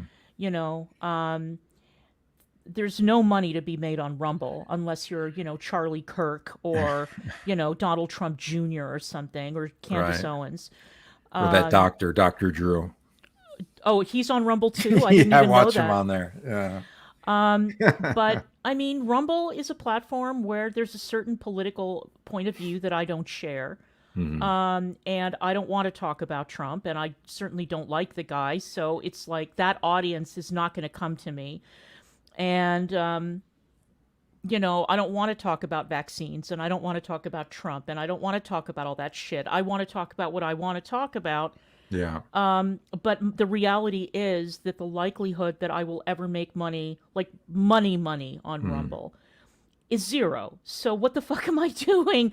Like, why am I doing this? Why are we putting ourselves through this shit? To be punching bag. Exactly. Yeah. No, I totally get it. I totally get where you guys are coming from. I think a lot of us have seen the writing on the wall for quite some time. Mm-hmm. And I'm sure you never could imagine in your wildest dreams that it was like this for Negz. Never. Being around him. Never. Well, no, I got an idea. I got an idea early on when women were reaching out to me. Uh-huh. Women who had been interested in him. Women who had sent nudes or women who had sent whatever. Because I would say to Negz, somebody wrote me an email. Who is this? Like, oh, her, and I got a number of these messages, like these very passive aggressive, oh, I'm so happy for you. I've had a crush on Negz for years. Oh my God. And no. I'm so happy for you. And I thought, Jesus. And then when, it's like, okay, I get it, but why are you writing me an email? I know you. I don't want to know you. And then it just got worse and worse and worse and worse. And so, Negz, I think, said on stream, if Clara had been, because that there was that clip you probably made a video with it at some point, Tragic. What clip was that? It was the clip where he's like, I will never, ever, ever have a relationship with a YouTuber. I will never do it. Oh, I don't think I made one with that, actually. And people were trying to use that old clip taken completely out of context to make it, to strengthen their argument that this was a troll, that we were doing this for views and all this. Yeah. And like, well, he said it. Well, no, I know why he said it, because partly it was because when you have two people, I mean, look, I have dated television producers, and there's a lot of competition, and if one person does better than the other, it turns into a big deal, and there's a lot of professional jealousy, and it destroys the relationship. And I think that that's what it was. It's like, I don't want somebody to come and use me for my platform, and I don't want to get into this back and forth and all of that. But the difference is that I, at the time, had an actual job. This really was my hobby. I didn't consider myself to be a YouTuber. Yeah. I was a journalist who did YouTube as a hobby. Yeah. But we haven't run into that problem because our relationship is an actual relationship. Exactly. Yeah. And we have to, and we know, we're mature enough to know when the disadvantages outweigh what little rewards there are in terms of our mental health, in terms of our relationship, the kid, the privacy, doing what it is that we really want to do. And it's just like, well, it's not fun anymore either. It's not fun. It's not fun. I mean, I don't want to get into a pissing contest with all these people. It can be fun. Yeah. If people don't want to invade your real lives, you're making videos about this person, trying to make them look bad. They make one back at you. That's how it's supposed to go. But it broke along the way, and it's just spiraled out of control. Oh, this is what I was going to say, though, now that I remember why I was telling that story.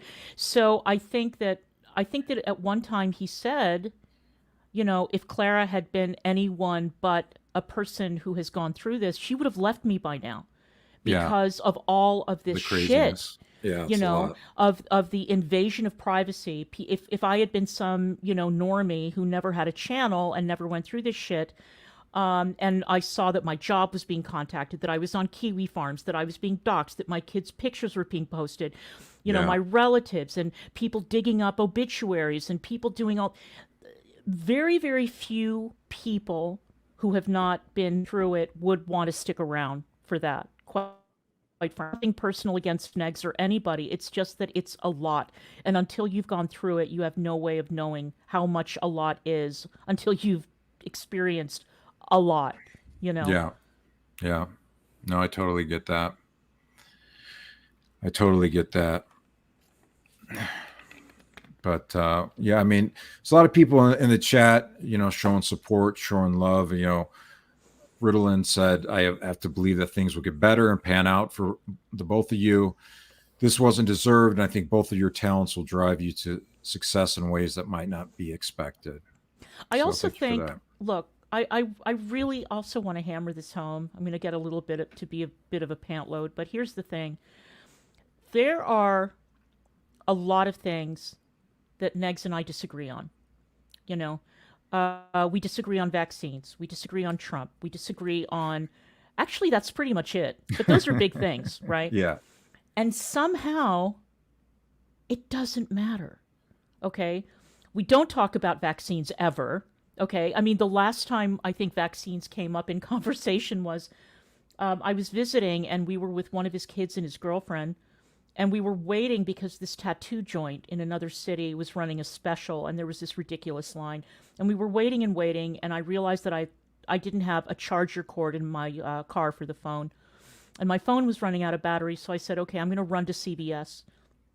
I went to CVS and I got the cord, and then I just thought, okay, so I went back to the pharmacy.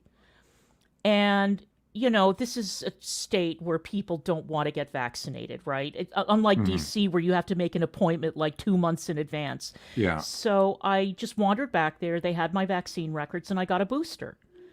And then I got in the car, and I went back, and I joined them. And I was joking, and I said, so, guys, while I was at CVS, I got a booster. And Negz turned to his kid and said, I told you she was going to do that. Did it turn into a big conflagration, a big lecture, a big thing about Fauci? No. He was like, yeah, of course she got a vaccination. He chooses not to get vaccinated for a number of different reasons. I am vaccinated. I'm a very strong believer in vaccines. Guess what topic we have never argued about? Yeah, that one, right? And so it is possible for two people who have worldviews that don't mesh 100% of the time to be able to set them aside and say, look, I love you because of who you are, because of all these things, these qualities that you have. If we disagree, as long as it doesn't turn into a major altercation, it doesn't fucking matter. If Negz decides to vote for Trump in the next election, am I going to leave him? No. Do I like Trump? I despise him. But so what? It's only a vote. Yeah. I mean, granted, yes, I have very strong feelings about Trump. Like I said, I hate the guy. But at the same time, who cares? Yeah. I love this man. So that's what's most important. And it is possible. My point is that it is possible to have a really good, even just a friendship with someone with whom you disagree. Just because somebody says something that you disagree with is no reason to try to destroy that person's life. Yeah, right. Yeah. Well, yeah, I mean, that's the basis for a lot of their reasoning for them doing certain things. But they can have arguments or disagreement or not like people in the past, but now they do if it benefits them. So there's nothing wrong with that, though. So there's a lot of hypocrisy. A lot of things that's said and done is very ironic in a lot of different ways. And they feel, I think part of the mental illness is they feel like superior in some way for some weird reason. Like they should receive more, or they should expect more when they really shouldn't. It's just, it's odd. It's like delusions of grandeur that they stir up in their minds. Well, this is the thing. When I felt like I was being cheated of something that I deserved, I didn't blame other people for it. I didn't say, well, I didn't get the promotion or I didn't get this job or whatever because of X. No, because when you interview for a job, you never know. Like, for example, let me give you an example. So in the federal government, when you see a job posting and you get excited, you think, I'm going to apply for this job, 9 times out of 10, that job has already been designated for somebody inside the agency. And they have to post that because that is, it's it's the mandatory. law. They have to. Yeah. But the likelihood that you are going to even be called in for an interview is not good unless you know somebody who can bring you in. Unless that's how I ended up at Voice of America, because the woman who hired me had worked with me at CNN, and we sat next to each other, and she got a job at VOA and she brought me in as a contractor, and then I got hired full time. And the funny thing, and here's a funny story. So when they opened up my job, there were many people who applied, but out of all the candidates, I ended up in 3rd place. And the person who was at the top, and this was a job that basically had been set aside for me. I mean, it was my job. It was my job description. And the guy that Human Resources ranked at number 1 was a guy who was 21 years old. He had been an intern. The guy had no TV experience except for interning. But he wrote his application with all the right buzzwords, because they run these applications through like an AI kind of thing, and they pick out keywords. And if they hit the right number of keywords, and the kid had worked at VOA, so he knew the tricks. Yeah. And so my boss saw the Human Resources pick. She's like, are you fucking crazy? This kid has no TV experience. I mean, it's specific. It specifically said you have to be able to do this. You have to have this many years of experience, and this kid had like 6 months of experience as an intern. Yeah. No, it's ridiculous. So eventually, they had to do some jiggery pokery so that Human Resources would understand that they had made a huge mistake. And I got hired for the job because I was the one with the qualifications. But you see, it's kind of rigged. So you have to know how to work the system. But yeah, so, but that's just a weird thing about applying for a job at the federal government. Now, again, if you're working like you worked in the music business, if you work in a competitive industry, you know how that is. It's not fair, ever. No. I mean, I was in the cable industry for a very long time. It was owned by the Washington Post. So, a lot of when you got a promotion, it came from within, because that showed strong, leadership. If you can hire within, then they're doing something right. If you have to keep making all these external hires, there's something going on with the leadership, and then they look at, what's going on with them. Should they be in those positions? But I totally get it. And I mean, you do have to work for what you want, and work really hard, and it takes a lot of time, and it's on you to get to that level that you want to get to. And it's the same thing that goes along with this. I mean, if you want to get somewhere, rely on yourself. Don't blame other people. Don't try, if you're not succeeding the way that you want, fix it. Do something to fix it. Don't take it out on other people. Fix it inside yourself. Right. And I mean, on YouTube or on Twitch or on Rumble or any other social media platform, we are all independent contractors. So it's our responsibility to figure out how are we going to succeed. And if we find that our success is beginning to wane, then we have to take some inventory and say, okay, well, what happened? Now, if somebody like, I don't know, PewDiePie goes on his channel, or somebody with or that guy, Charlie, that Penguin Zero guy. I mean, if somebody with a giant following goes on their channel and they say, this person sucks, right? Now, that could work to your advantage, because you end up getting a lot of people coming over who are curious and they want to see what you're doing. But, if a giant creator attacks you, they could destroy your channel. Okay. Oh, yeah. But if it's just middling creators who are all going at each other, then, I mean, look, when people started leaving my channel, I knew it was because they just didn't want to be associated with me anymore. And I was like, okay, bye. What am I going to do now? Gee, I don't know. How am I going to right this ship? I mean, it gets scary, because Right. that's when the dog piling starts. People join in on a crowd, and just a bunch of smaller creators, and they try to get in on someone that is like mid-level, and that they think that's going to boost them up. There's ways that you can do it without having to try to destroy someone, Right. to affect them offline. Or if you just try to rebrand, Yeah. like when I said I'm not doing Chantal anymore, and people thought I was joking, and I would go back and forth. I would slip up here and there, but I really did not want to cover Chantal anymore. A lot of people left. High Okay, turnover. then go find a channel that covers Chantal the way you want Chantal covered if you're interested, but I'm not that channel. Yeah. And if people leave, what am I going to do? Cry about it? I made an open announcement. I'm not talking about Chantal anymore. Okay, well, if you're a Chantal audience member, then this is not the channel for you. Yeah. And that was my decision. I can't blame somebody who's doing better than me covering Chantal when I've openly said I don't want to talk about Chantal anymore. Right. It's my doing. Yeah. You didn't go out and seek where they were going and No. start attacking those creators that they No. went to. But that's what these people do. That's what they do. Mhm. It's amazing. It's amazing. Well, this is all very unfortunate. It is sad to say the least. And it sucks. It does. It does. It really does suck. Burnout sucks. Invasions of privacy suck. Abuse, like nonstop abuse from hundreds of people every day, sucks. Again, invasions of privacy. This thing of people thinking that they have a right to invade your home. And I do call it a home invasion. I know people think that's ridiculous and they make fun of me for it, but I don't care.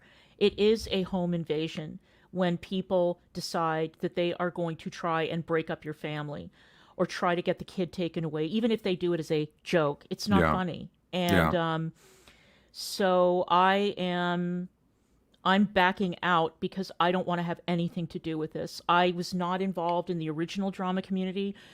From what I've seen of it, I want nothing to do with it. I want nothing to do with those tactics, those techniques, those people, the players, and I don't like the fact that Girl World has now morphed into Drama Community Part 2. I don't want anything to do with it. Nothing. Yeah. Nothing. Anna is going to continue doing her amazing little mini docs, and she's going to continue to upload great content, which I will watch, but I don't want to comment on it. I have nothing to say because I think that those videos speak for themselves. They do. And that's it, You want your privacy. You want your peace. You want to live a more stress-free life. I mean, I can't blame you for that. I really can't. It's gotten to be way too much from too many people. And they're going to go out and say, oh, they're saying this now, or they're the ones that started it. No, you people started it. If you want to track it back and track back timelines, we can do that. It's very easily proven that it was started on that other side. There's certain people picking up the phone call, there's streams about it. They've spoke about it. That person sitting on the phone with the police for an entire day to ensure a police officer showed up at a specific time. Right. Friends of that person said it. Right. We have it in 4K. Right. I mean, get over yourself, people. Someone who was on the phone. Yeah. Right. Right? I mean, come on. And how many times did that story change, by the way? Right? Dramatically. Right? Dramatically. And then we get somebody who was actually present telling a much more believable version of that story. Much more. Then they deleted it. They thought it was gone, but it's right. No, I haven't. We have a lot of archivers. Yeah. On the side of things. And so, what kind of shit is that? I don't want to have anything to do with it. I don't want to have my heart in my mouth waiting for a knock at the door.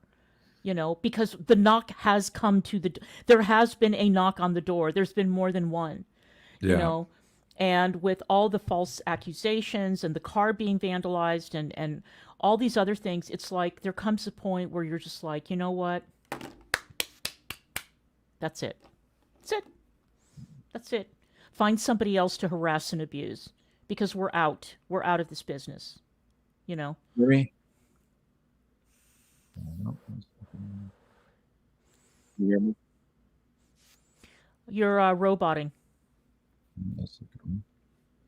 Oh, sorry about that. Is that better? It's okay. Yeah, Sorry, much I better. lost you for a second. Okay. Yeah, it's a lot. It is a lot. And yeah, they do change the goalposts. They always change the goalposts. Yeah, you deserve it because of this reason, because of that reason. Then you debunk that reason, and they have another reason. And the lies that I hear coming out of these people's mouths, I can't believe some imagination they have, and it's around mental illness, untreated mental illness with a lot of these people. It really is. I don't know what they're going to do, D. I really don't. I don't know what they're going to do with themselves because I've seen what happens. AK's seen what happens with them when Negz is gone. Now, on top of it, if you're gone as well, too, they get stir crazy. They don't know what to do with themselves. They really don't. Oh, well, you got to find some new content, I guess. Yeah, go find some new people to attack. Then you guys could make a thread on them and, put a bunch of fake shit in there. And you could say that their deceased relative is actually alive, like they do in those threads. You could post pictures of the deceased children in those threads. You guys can just do it all over again with new people. Right. Sick bastards. Get the fuck out of here, man. My friend Clive Simpson, who does that amazing podcast with my other friend Dennis Kavanaugh. They do that podcast, Queen's Speech. And I was on Facebook communicating with him today. And Clive, out of nowhere, I couldn't believe he said this because I didn't know Clive was this savvy because he just started YouTube like a year ago, maybe. And he's like, did this have anything to do with kiwi farms? And I said, how do you know about it? I got into Messenger with him. Yeah. And it turns out that Clive and Dennis and Barry, who's someone we all love, EDI Jester, I'm in a group chat with them in Messenger. And we were talking about the trolling and kiwi farms and the chans and all of that kind of stuff. And I said, look, Clive, it's possible. And, it's always possible that these people are going to come for Clive. Clive and Dennis, too. Yeah. And Barry, because of the kind of content that they do. But it's not going to be as... it could be bad. I don't know. But at the same time, none of them... The three of them are gay men, and they don't have... I'm not saying that gay men can't have children in the house. Yeah. Of course, gay men can. But they just happen to be three gay men who do not have children in the house. Yeah. So when I explained to them what was happening, and they were just shocked. They couldn't believe it. Like, how could anyone try to terrorize a kid with autism, which is exactly what they're doing. Or a kid, period. It doesn't even have to be a kid with autism. It could just be a kid. Yeah. But this is like fun and games to these people. They don't take it seriously. They don't care. They don't. I appreciate you guys, though. And I have to make the plug. Don't forget this case, right? So if people wouldn't mind donating to the legal fund, that would be definitely. really, really cool. I would appreciate that a lot. And I want to thank you, Tragic, for everything. Of course. For what you have done. I am really, really grateful. I'm very grateful. Oh, you're more than welcome. You're more than welcome. I always knew who Negz was as a person, and I'm glad I was able to get to know you as a person as well, too, despite, all the people that were in my ear back then trying to make it that wouldn't be a possibility, which I've come to find out they were completely full of shit. Because it was almost daily that they would tell me, these people are always they'll never like you, and they would try to remind me of that over and over to like hammer it home into me, like to kind of like program me in a certain way. It was really odd, but yeah, I'm glad we've gotten to know each other. Me too. You guys are good people, and I wish you nothing but the best, nothing but happiness for you and your family and your child that you guys have. And, I'm going to stay a fan like I always have been. And, if you guys do pre-recorded stuff or whatever that is, or Negz puts out music, or whatever that is, I'm going to continue to be a fan of that and following it. And I know a lot of people in the chat will as well. Thank you, Tragic. I am going for coming on. Sign off now. Bye, guys. Thanks, everybody. All right. Thanks for coming on.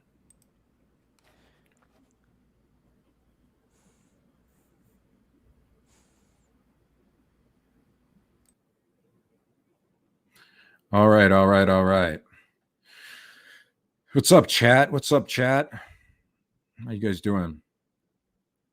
So what are your thoughts on this?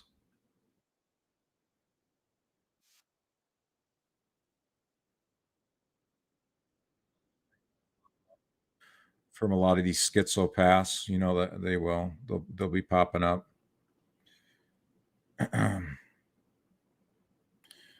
These people are deranged. I don't know what other way to put it, but they're just deranged. It's unfortunate. It is sad. It is sad, D.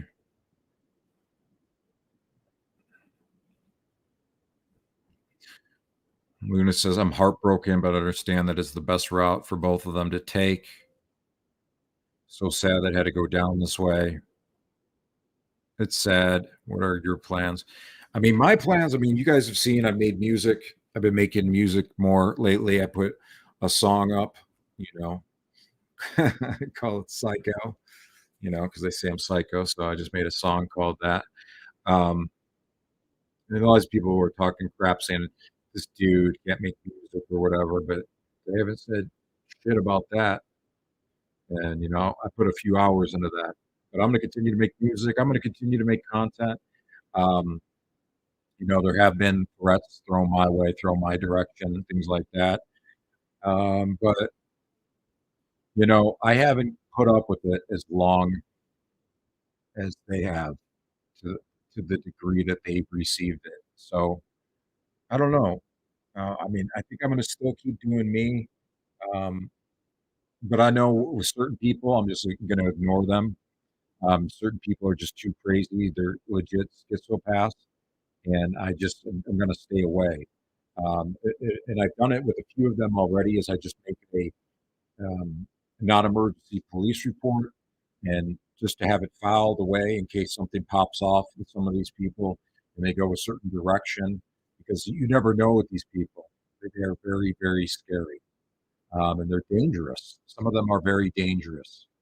And all the people out there that are getting close to them or are fans of them or supporting them, if you turn on them, just look at all as an example. You know, as recently, just look at AK and I as an example. What they've done to us. They made a threat about us. They hussy swatted AK. I had a private investigator follow me around, false police report, false court documents. Bridget did that to me. A private investigator follow me around for a week before the dude tracked me down. And when he did, one of my kids was with me, which caused a whole entire issue. And yeah. And then put some of that information on the internet too. That was actually really doxing. That was malicious doxing what Bridget did because it's at a private residence. And I've explained this in my past story. When my brother passed away, I was trying to find out because the detectives really weren't doing their work. So I was trying to figure out what all went down on my own. And I got into some situations with some bad people. And, you know, I had to make sure that the location where my kids are at, they're safe. And that kind of, you know, threw everything, you know, everything that was set up, screwed with all of that and put them in danger, like serious danger. These people are crazy. They're lunatics. They really are. Yeah, if you come across a creator that goes by the name of Bridget BIC, some shit like that, stay far, far away from her. She's severely mentally ill, and she did all this because I wouldn't call her on the telephone. That's the type of shit that's going on right now. Just because I wouldn't talk to her other than in DMs or on panels on YouTube. That's the length that she took it to. Yeah, Bunny Boiler Budget. They've done a lot to try to ruin both of our real lives, the contacting of jobs and lying about me, the threats. Yeah. And people out here calling AK Columbine, you know, giving her a nickname off a national, you know, tragedy. Probably one of the worst in all of history. Calling her a terrorist, and she's got terrorist eyes. The nastiest stuff. And it comes from people like a Fedora. Straight for talking Fedora chick. She's out of her mind. She got banned from the streets of Montreal. She was voted the ugliest woman in Canada. And then she abused her disabled roommate and forced him on stream last week. And the dude didn't even know what was going on. He didn't want to be on there. And I asked the dude, I said, does she do anything to you when you're sleeping? And he kind of paused and he said, oh, it's none of your business. What are you doing to this disabled roommate when he's sleeping? I mean, that's weird. These people are unhinged, seriously unhinged. It's disgusting. I mean, I could go down the list, but it's just going to make them even more unhinged. It really will. I mean, fucking hell. Yeah. Show Negz some love if you ever appreciate any of his content, if you're a fan of his, if you ever supported him in the past, if you ever appreciated his content ever got you through a hard time just by watching him, just put him in your earpiece and fell asleep listening to him or listening to DC. Show them some love. Show them some love. I'm sure a lot of you have done that in the past. And it's unfortunate. It's unfortunate. It's sick. I don't know what else to say, guys. All I know for me, on my end, karma has no expiration date. It doesn't. Doesn't. See if I can bring something up here.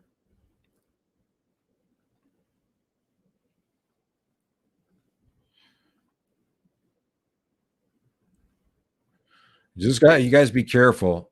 Be careful who you talk to on the internet.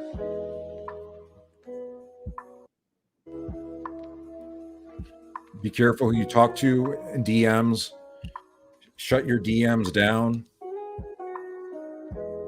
Yeah, throw them bees up. Let's get some bodega love in here.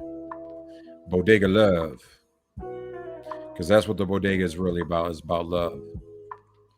Originally when I started this channel, I wanted to make it about recovery, about addiction, working through addiction, going through the daily struggle. And I've kind of incorporated some of that into my channel as of recently, but I'm going to continue to do that because I know a lot of you guys out there have been through it, and maybe we can come together as a group and kind of cope through it in a healthier way than the way that these people have been doing it as of recently.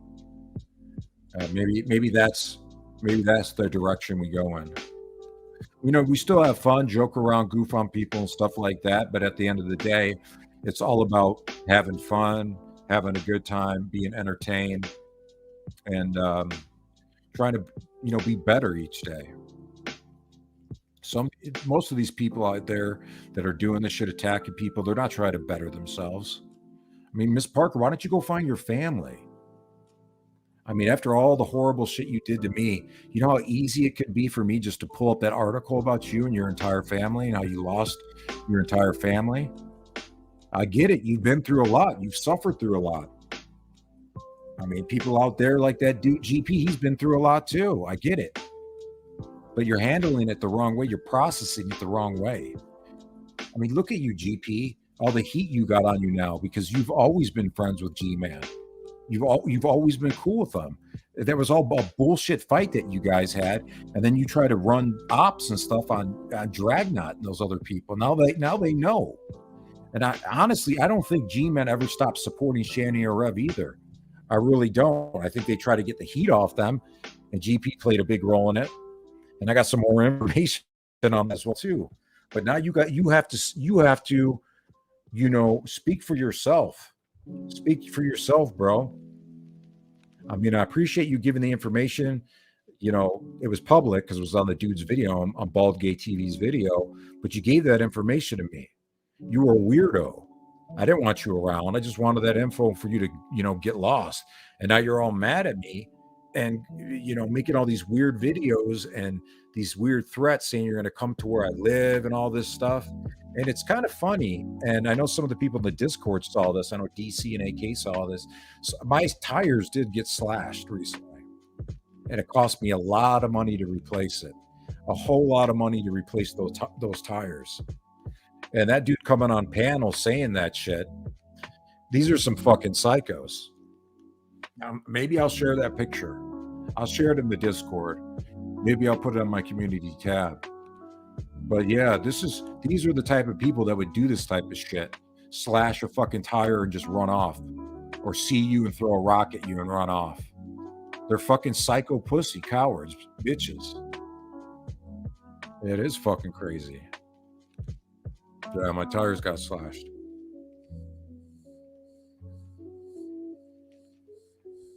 And this happened a while ago too. And I say shit because I'm not a grifter like these people.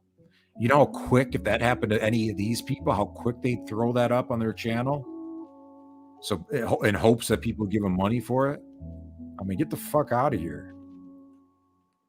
Yeah, it was, and the time that the dude that when Bridget had that private investigator follow me around, the car was damaged too. A huge fucking dent. It was all dented up, and then it was keyed up and shit at the exact same time. She's a weird bitch. She had the dude take pictures for her and then put them on the internet. And I had like this baggy shirt on. You know, I've lost some weight since then, but she tried to say like, oh, I was all fat and shit like that. But I wear baggy clothes. I mean, you know, you guys can see there's you know, I'm not this big fat dude that they were trying to expose me for by using pictures that they used to stalk me with. You know, it's fucking weird bullshit that they put out there. Gigi would go on the news fucking crying. Yeah, he would. And all these people are interconnected. So they're all guilty by association. That's how they do to other people. So they're guilty by association. I mean, fucking hell. They would start filming and crying. Yeah. You know, yeah. Oh, Jesus. If it happened to any of them. Oh my God, I gotta call the cops. I gotta call the police. I gotta call NASA. I gotta call the FBI. I gotta call CIA. I gotta call everybody. I mean, fucking hell, these people are jokes. They really are. They really are. How are you guys doing? How are you guys doing? I want to get your guys' thoughts on how you guys are. You guys all right?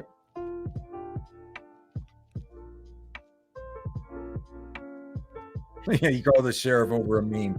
The dude thinks he's the fucking president of the United States over a meme.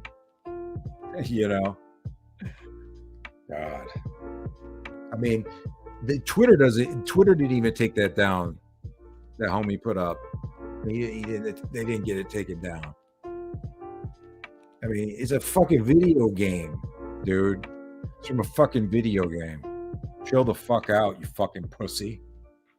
You want to be a badass and fucking threaten people with CPS, make threads about them on the farms, but you're going to clutch your pearls over a fucking meme that it's based off of a video game? Fucking pussy. Yeah, I know which one you're talking about. I know exactly which one you're talking about. You guys like my wave cap? You know, when you're streaming, you always got to stay G'd up from the knees up. You know,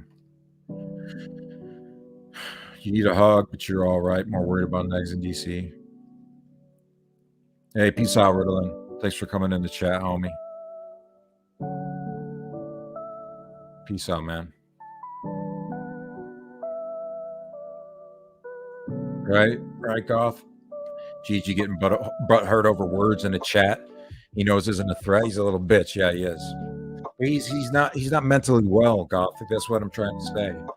The dude isn't mentally well. He's super paranoid. He's doing a lot of bad shit behind the scenes that is making him extremely paranoid.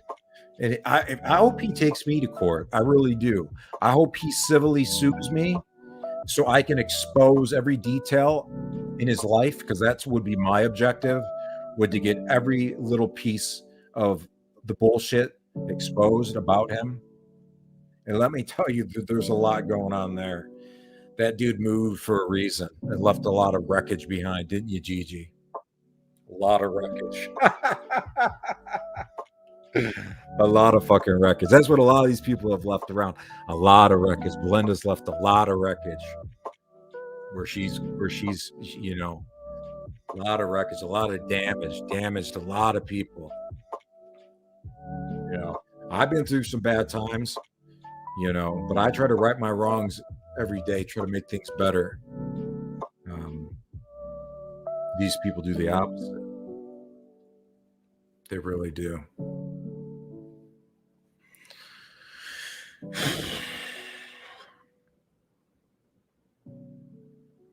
Well, I just want to make sure you guys are all right. That's the most important thing. That Negz is all right. DC's all right. Well, the most important thing is that their child's all right. But I know that they care about you guys. I care about you guys as well too. I got much love for you, much bodega love to all the people that, you know, I talk with. It's nice to you know, wake up in the morning and have a place to go and, you know, talk with people that understand things and you know, have, you know, good discourse. It's nice. It's nice. If you guys haven't noticed that they've done this to literally every person that they've declared that was their enemy. They've all ended up with threads. Like Callie, she ended up with the thread. They added DC to the thread. They put me on there. They put AK on there. Who else? Everyone they have beef with because they're such pussies. They can't handle the smoke. They go blow for blow. They can't say it with their full chest. So they go underground, they go behind the shadows, and they attack that way. It's remarkable. It's remarkable.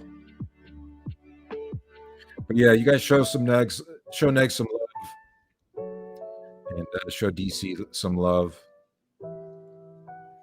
Throw them bees up. But at the end of the day, y'all, treat others how you want to be treated. That's the way life works. Hey, yo, let's go. Let's get it. Chica, all that good shit. Hussy, you're a bitch. You attacked my cat. My cat never did anything to you. And then you sexually harassed me right after. Now everyone sees the true you. Demanding pictures, butthole pictures, saying you could talk to me any way that you want. They see who you are now. You know what you are. You know what you are. It doesn't even have to be said. Because you know, in your heart of hearts, deep down, you know what you are.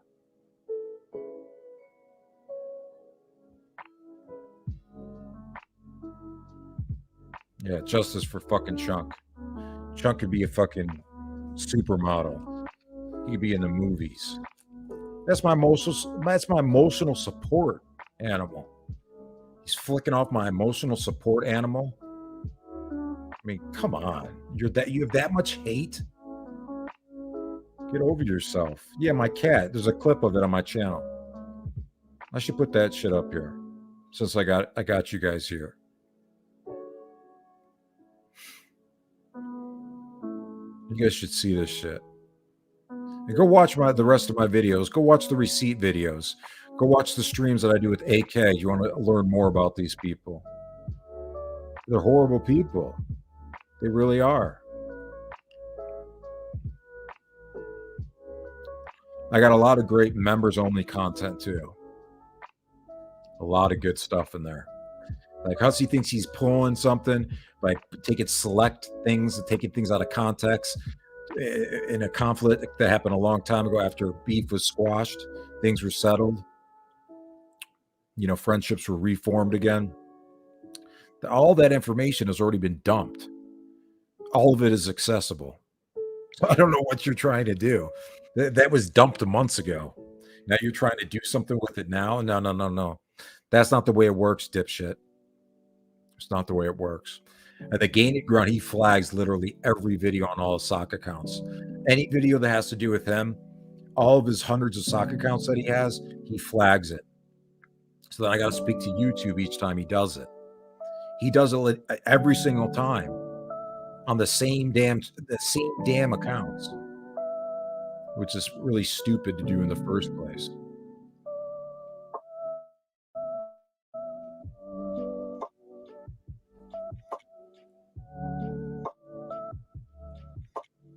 See, this will come up.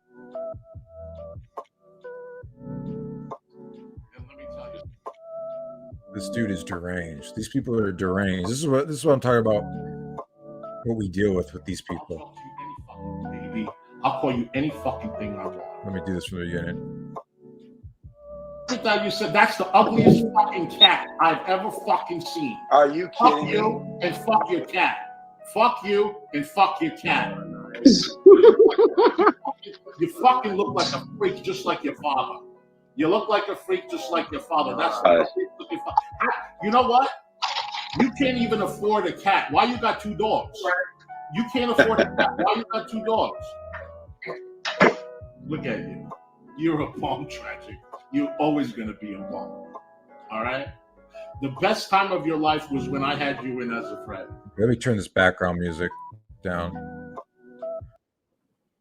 This shit's fucked up. Just listen to him. Yeah, right. It is. Yeah, right. It is. And let me tell you something. You're so delusional. You know, tragic.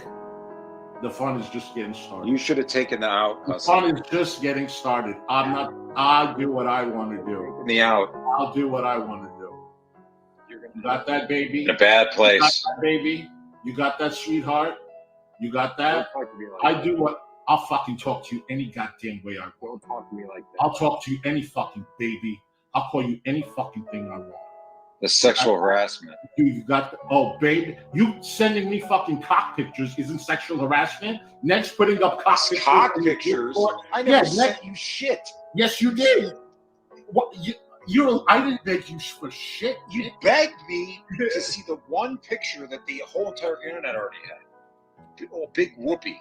Why Then you wanted my ass. Then you wanted my asshole pictures. I wouldn't send you those. You're a liar. Then you asked for more nudes, and I wouldn't send you those. Oh, sure. Send me those whenever you want. That makes You're such asshole pictures are my favorite. Buttholes are my favorite. I love myself too much. Favorite. I love. It's funny, Hussy, because in that old I clip love that Anna myself Nicole too made much, of you, tragic, to spend another minute. talk about buttholes. Anna Nicole, that Anna Nicole documentary. You know, talk about buttholes and how much he loves butthole pictures back then. This dude was hitting me up in DMs, begging for my nudes and my butthole pictures and all this shit. Can somebody drop Negz's Patreon? What do you guys think of that? Pretty disgusting, right? Pretty disgusting. If somebody wants to drop a link to Negz's Patreon, I would appreciate it.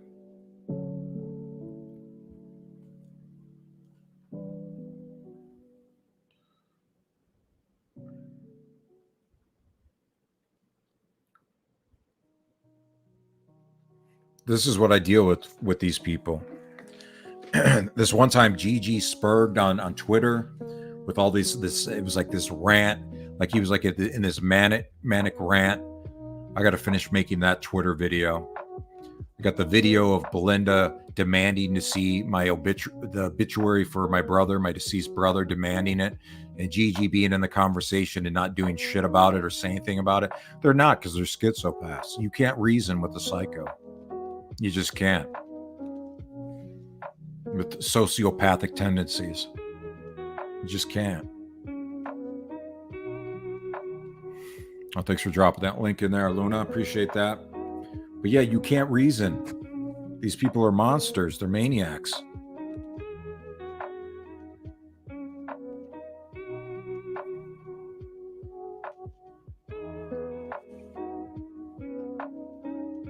Oh, is that your friend, Freddie?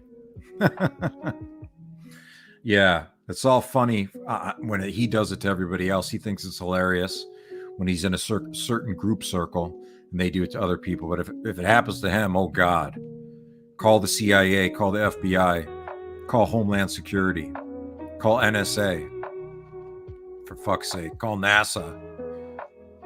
Get Gigi to a spaceship.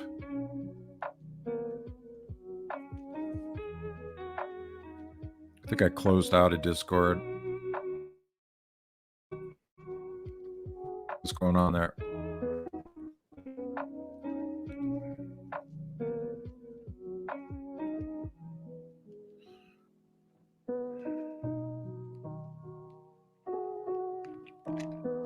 Yeah, we all have our issues in this space. We do. We've all been through some traumatic shit. We have. And what separates us, how we respond to that. I've never gone after somebody just to go after them. I never have. Never will. Do I respond to people? Yes. After they do something to me, yes. But it's warranted. That's who I am in my real life. And on here, I operate the same way. Let's see. What's going on here? Oh, is this? Oh, AK make a new video?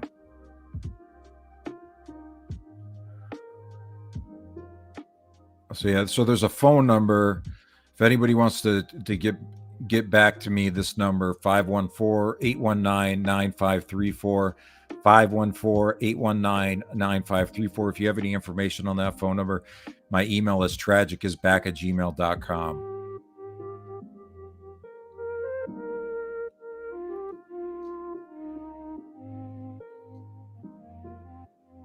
Oh, you make a new video, AK? What is this? What is this? What's wrong with Hold on there.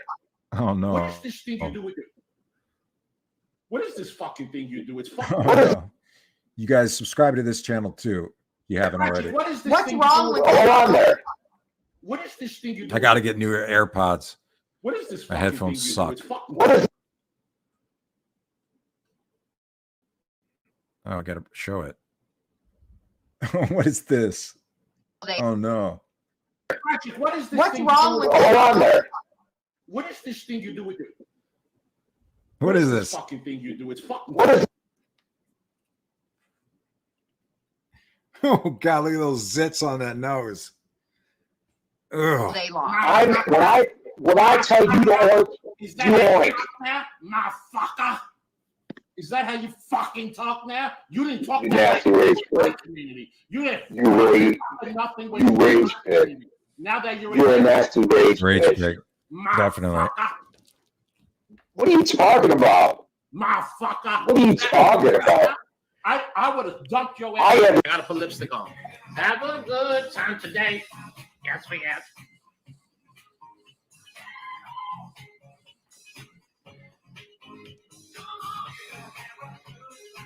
Oh my God, I'm scared. We got 100 people in here. Hit that thumbs up.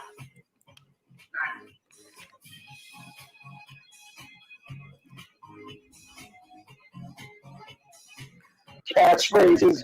Goddamn as I do now, motherfucker. You need a fucking titty reduction. Look at you. Look at you, mouth. Titty reduction. Yeah, show us those big old tits on yours. Big old gut. Let me tell Show you, us your big old gut. at least my tits get sucked. Oh! Oh! Show us that front butt gut.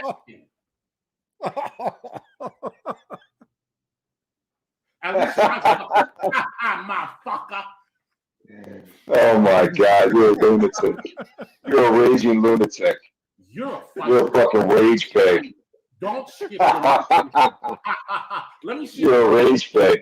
Let me see those girly hands of yours. You're out of your goddamn mind, Those Hussein. girly hands of yours. Wait till I wait. Till You, my I'll be there. motherfucker. I'll be there.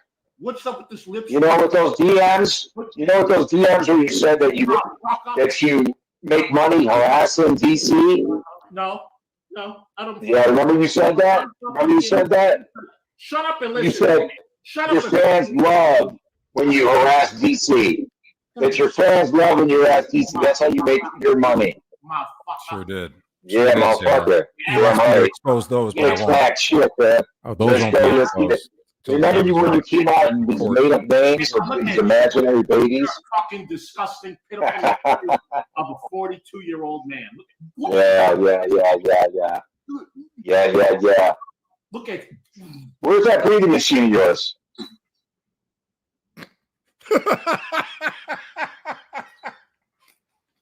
L's all day. You taking L's all day. Tragic. What is that? What is that? My God. motherfucker. What is that? What is that? God, you're weird. Tragic. I'm gonna put my lipstick Oh, no. on again, Tragic. No. No. No, no. Ugh. Oh, God. Holy fuck. That's scary. See what I got to put up with? See what we got to deal with this Guys, I dude? really don't want to put the camera on. What is this playing now? I hear something. What is this? Oh no, not this one.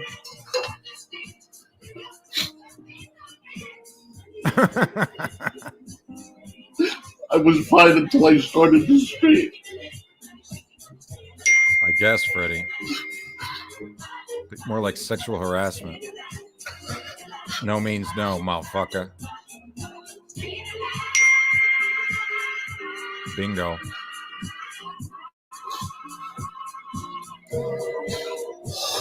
Oh, this is the clip where he said his phone was stolen, and he kept getting notifications from his phone when he said he got stolen after he was accosted in a bar. Somebody beat him up and broke his ribs. Then the same day he was screaming at people. Fucking hell.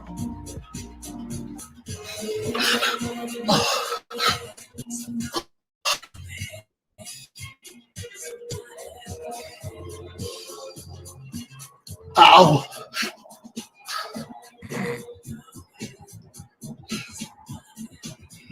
No, he's definitely not real crying. I'll tell you everything. Just give me a second. Ow.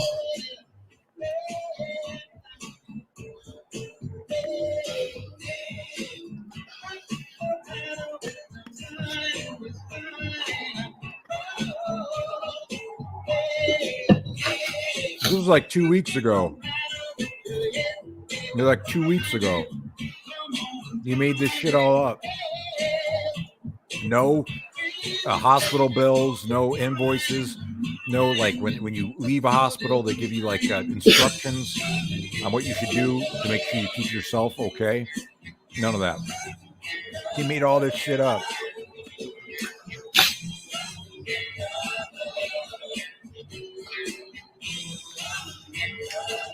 I hope you guys are doing okay.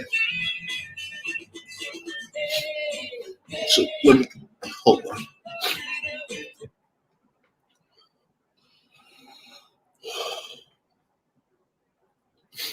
So Sniff, sniff. Ow, ow, ow, ooh, ooh. Ow, ow, ow, ow, ow, ow, ooey, ooey, ooey, ooey. I have 4 fractured ribs on my left side.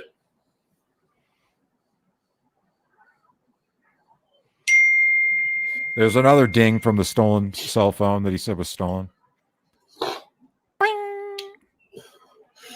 I just want to let you guys know. Is that number 4, AK? I was assaulted.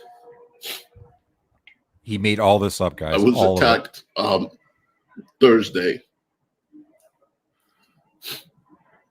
I got 4 fractured ribs on my left side. Yeah, changed 4 times. And my thumb is broke.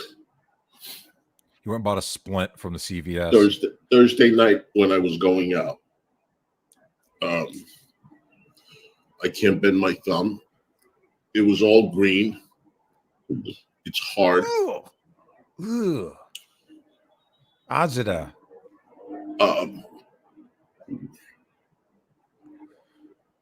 So, and I'm right-handed. Exactly. Devil's daughter. Exactly. So turn off your stolen phone. I can't move stolen and lost phone. They don't want me moving it, so they put it in a splint. Okay. All right. So that's that. All right, Luna. My thumb's broken, guys. You see? See? My sunglasses were stolen. The Versace, my older Versaces They were stolen. Look, you guys, my They finger probably got broke cut it off. anyway. They stole my cell phone. Somebody jumped me and cut my finger off, guys. See? It's missing. See? I have this machine. That machine is from 5 years ago. And That's a model from 5 years ago. I wasn't mugged. I wasn't mugged. Somebody did this at the bar. Bingo. So I have to constantly breathe, Bingo. inhale, and make sure it goes up to like 15, which I should do it now. Hold on. Right, and? Okay, it's good. No, this is not good. This is bad. This is horrible acting. So I have no clue. Show your So this is take-home what happened. papers, not this machine from 5 years ago. Did you lift this off the dietitian? I got to the bar Hustle, Miss Hustle. and I was talking to the bartender who you guys know, and we were scheduling You guys buy me some chat bots like podcast with NFW. him for tomorrow. He said, let's do it on Tuesday. Her mods bought her So chat we were bots. talking, and Can you guys? I was talking to him for a good half an hour. And then he got a little busy. So I said, let me go to the dance floor and see what's going on there. I hadn't even gone to the dance floor. I literally just got there, and I spent the whole time with him. Thank you, Devil's Daughter. Yeah, that's me. That's me, homie. Do I look pale? Could it be the sun?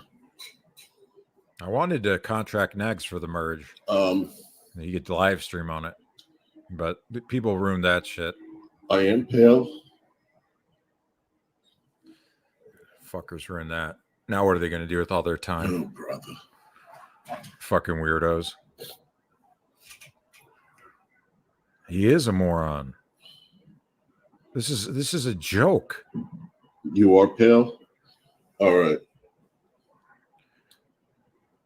You're pale because you've been drinking for So- like days straight, and you're going through withdrawals. Pale I went to motherfucker. the... Clack, I don't clack, know who sucker. did it. I don't know who did it. Bingo. Um, Where is MFW anyway? so I went to the dance floor, Why'd you come on panel? Let's and I review some went to clips sit together. down. I got So some when I went clips to from sit Alex down, we want to show you. This all happened as soon as I got to the dance floor. I was there less than 45 minutes. Okay? As soon as I went to sit down, I remember I got kicked right in the back of my left side. Whoever it was behind me, That must have been John I Van don't know. Damme. What's that 'Cause you dude's can name? sit- Van Damme? you can sit where I sat, or you can sit right Like up a here, power and your kick. legs will be where I'm sitting. So, as soon as I sat down, Straight I know up I got power kicked, kick. and That's just I got crazy. punched here and here. God. So You guys see I got punched here too. Right security here, came and threw him right out. here. Look at guys. My finger got And- cut off. We called 911. But I'm not going to show you any proof of it. But I want money because my finger got cut off. Will somebody please One give until me money? recently, Oh God, this just goes on and on and she on. had said, What "I is haven't this? been served any papers." Oh God, this is a long It's one. supposed to be.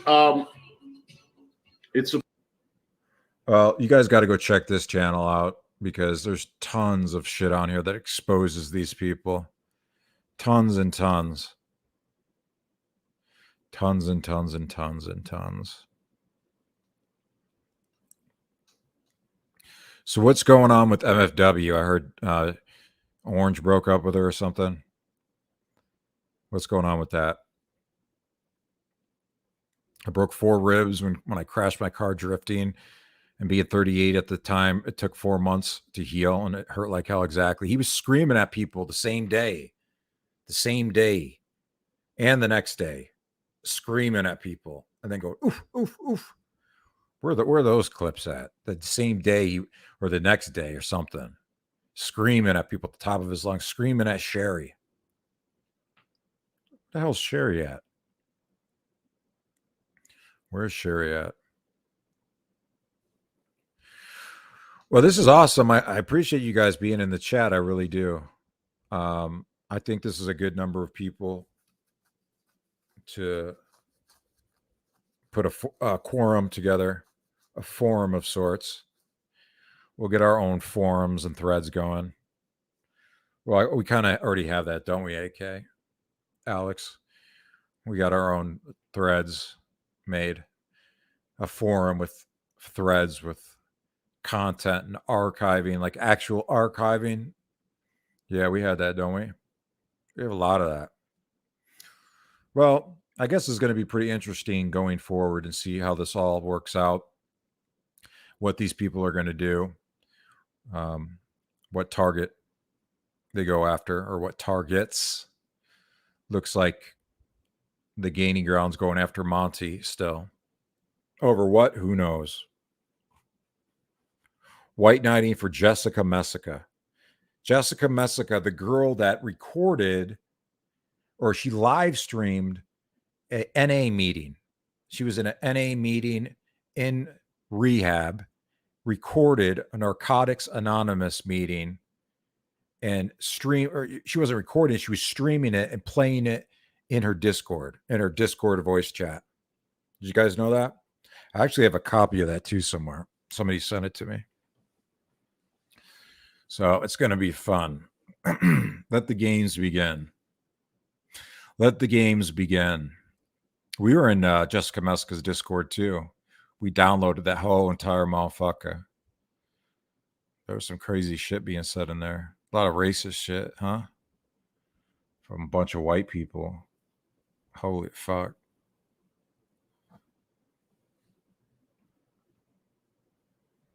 Yeah. Yeah. She had a sexual relationship with Nader. Isn't Nader going to court? Isn't Nader going to court over that May Anderson thing? I got to retitle that May Anderson video too. That's on my channel. They did some fucked up shit with that too.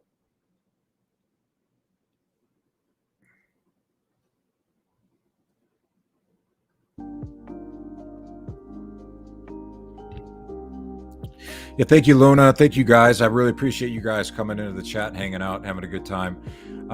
You know, it wasn't the best of times due to the subject at hand, but it needed to be said so people could understand what their actions have done. And they really need to think about how would they feel if it was done to them or done to one of their loved ones. How would they feel? All right, y'all. I'm going to get going. I really appreciate it. Hey, yo, let's go. Let's get it. At the end of the day, treat others how you want to be treated. And like I always say, Bodega love. Because why? Because Bodega is love. Peace, y'all. Love y'all. Bodega love. Cheer. Cheer.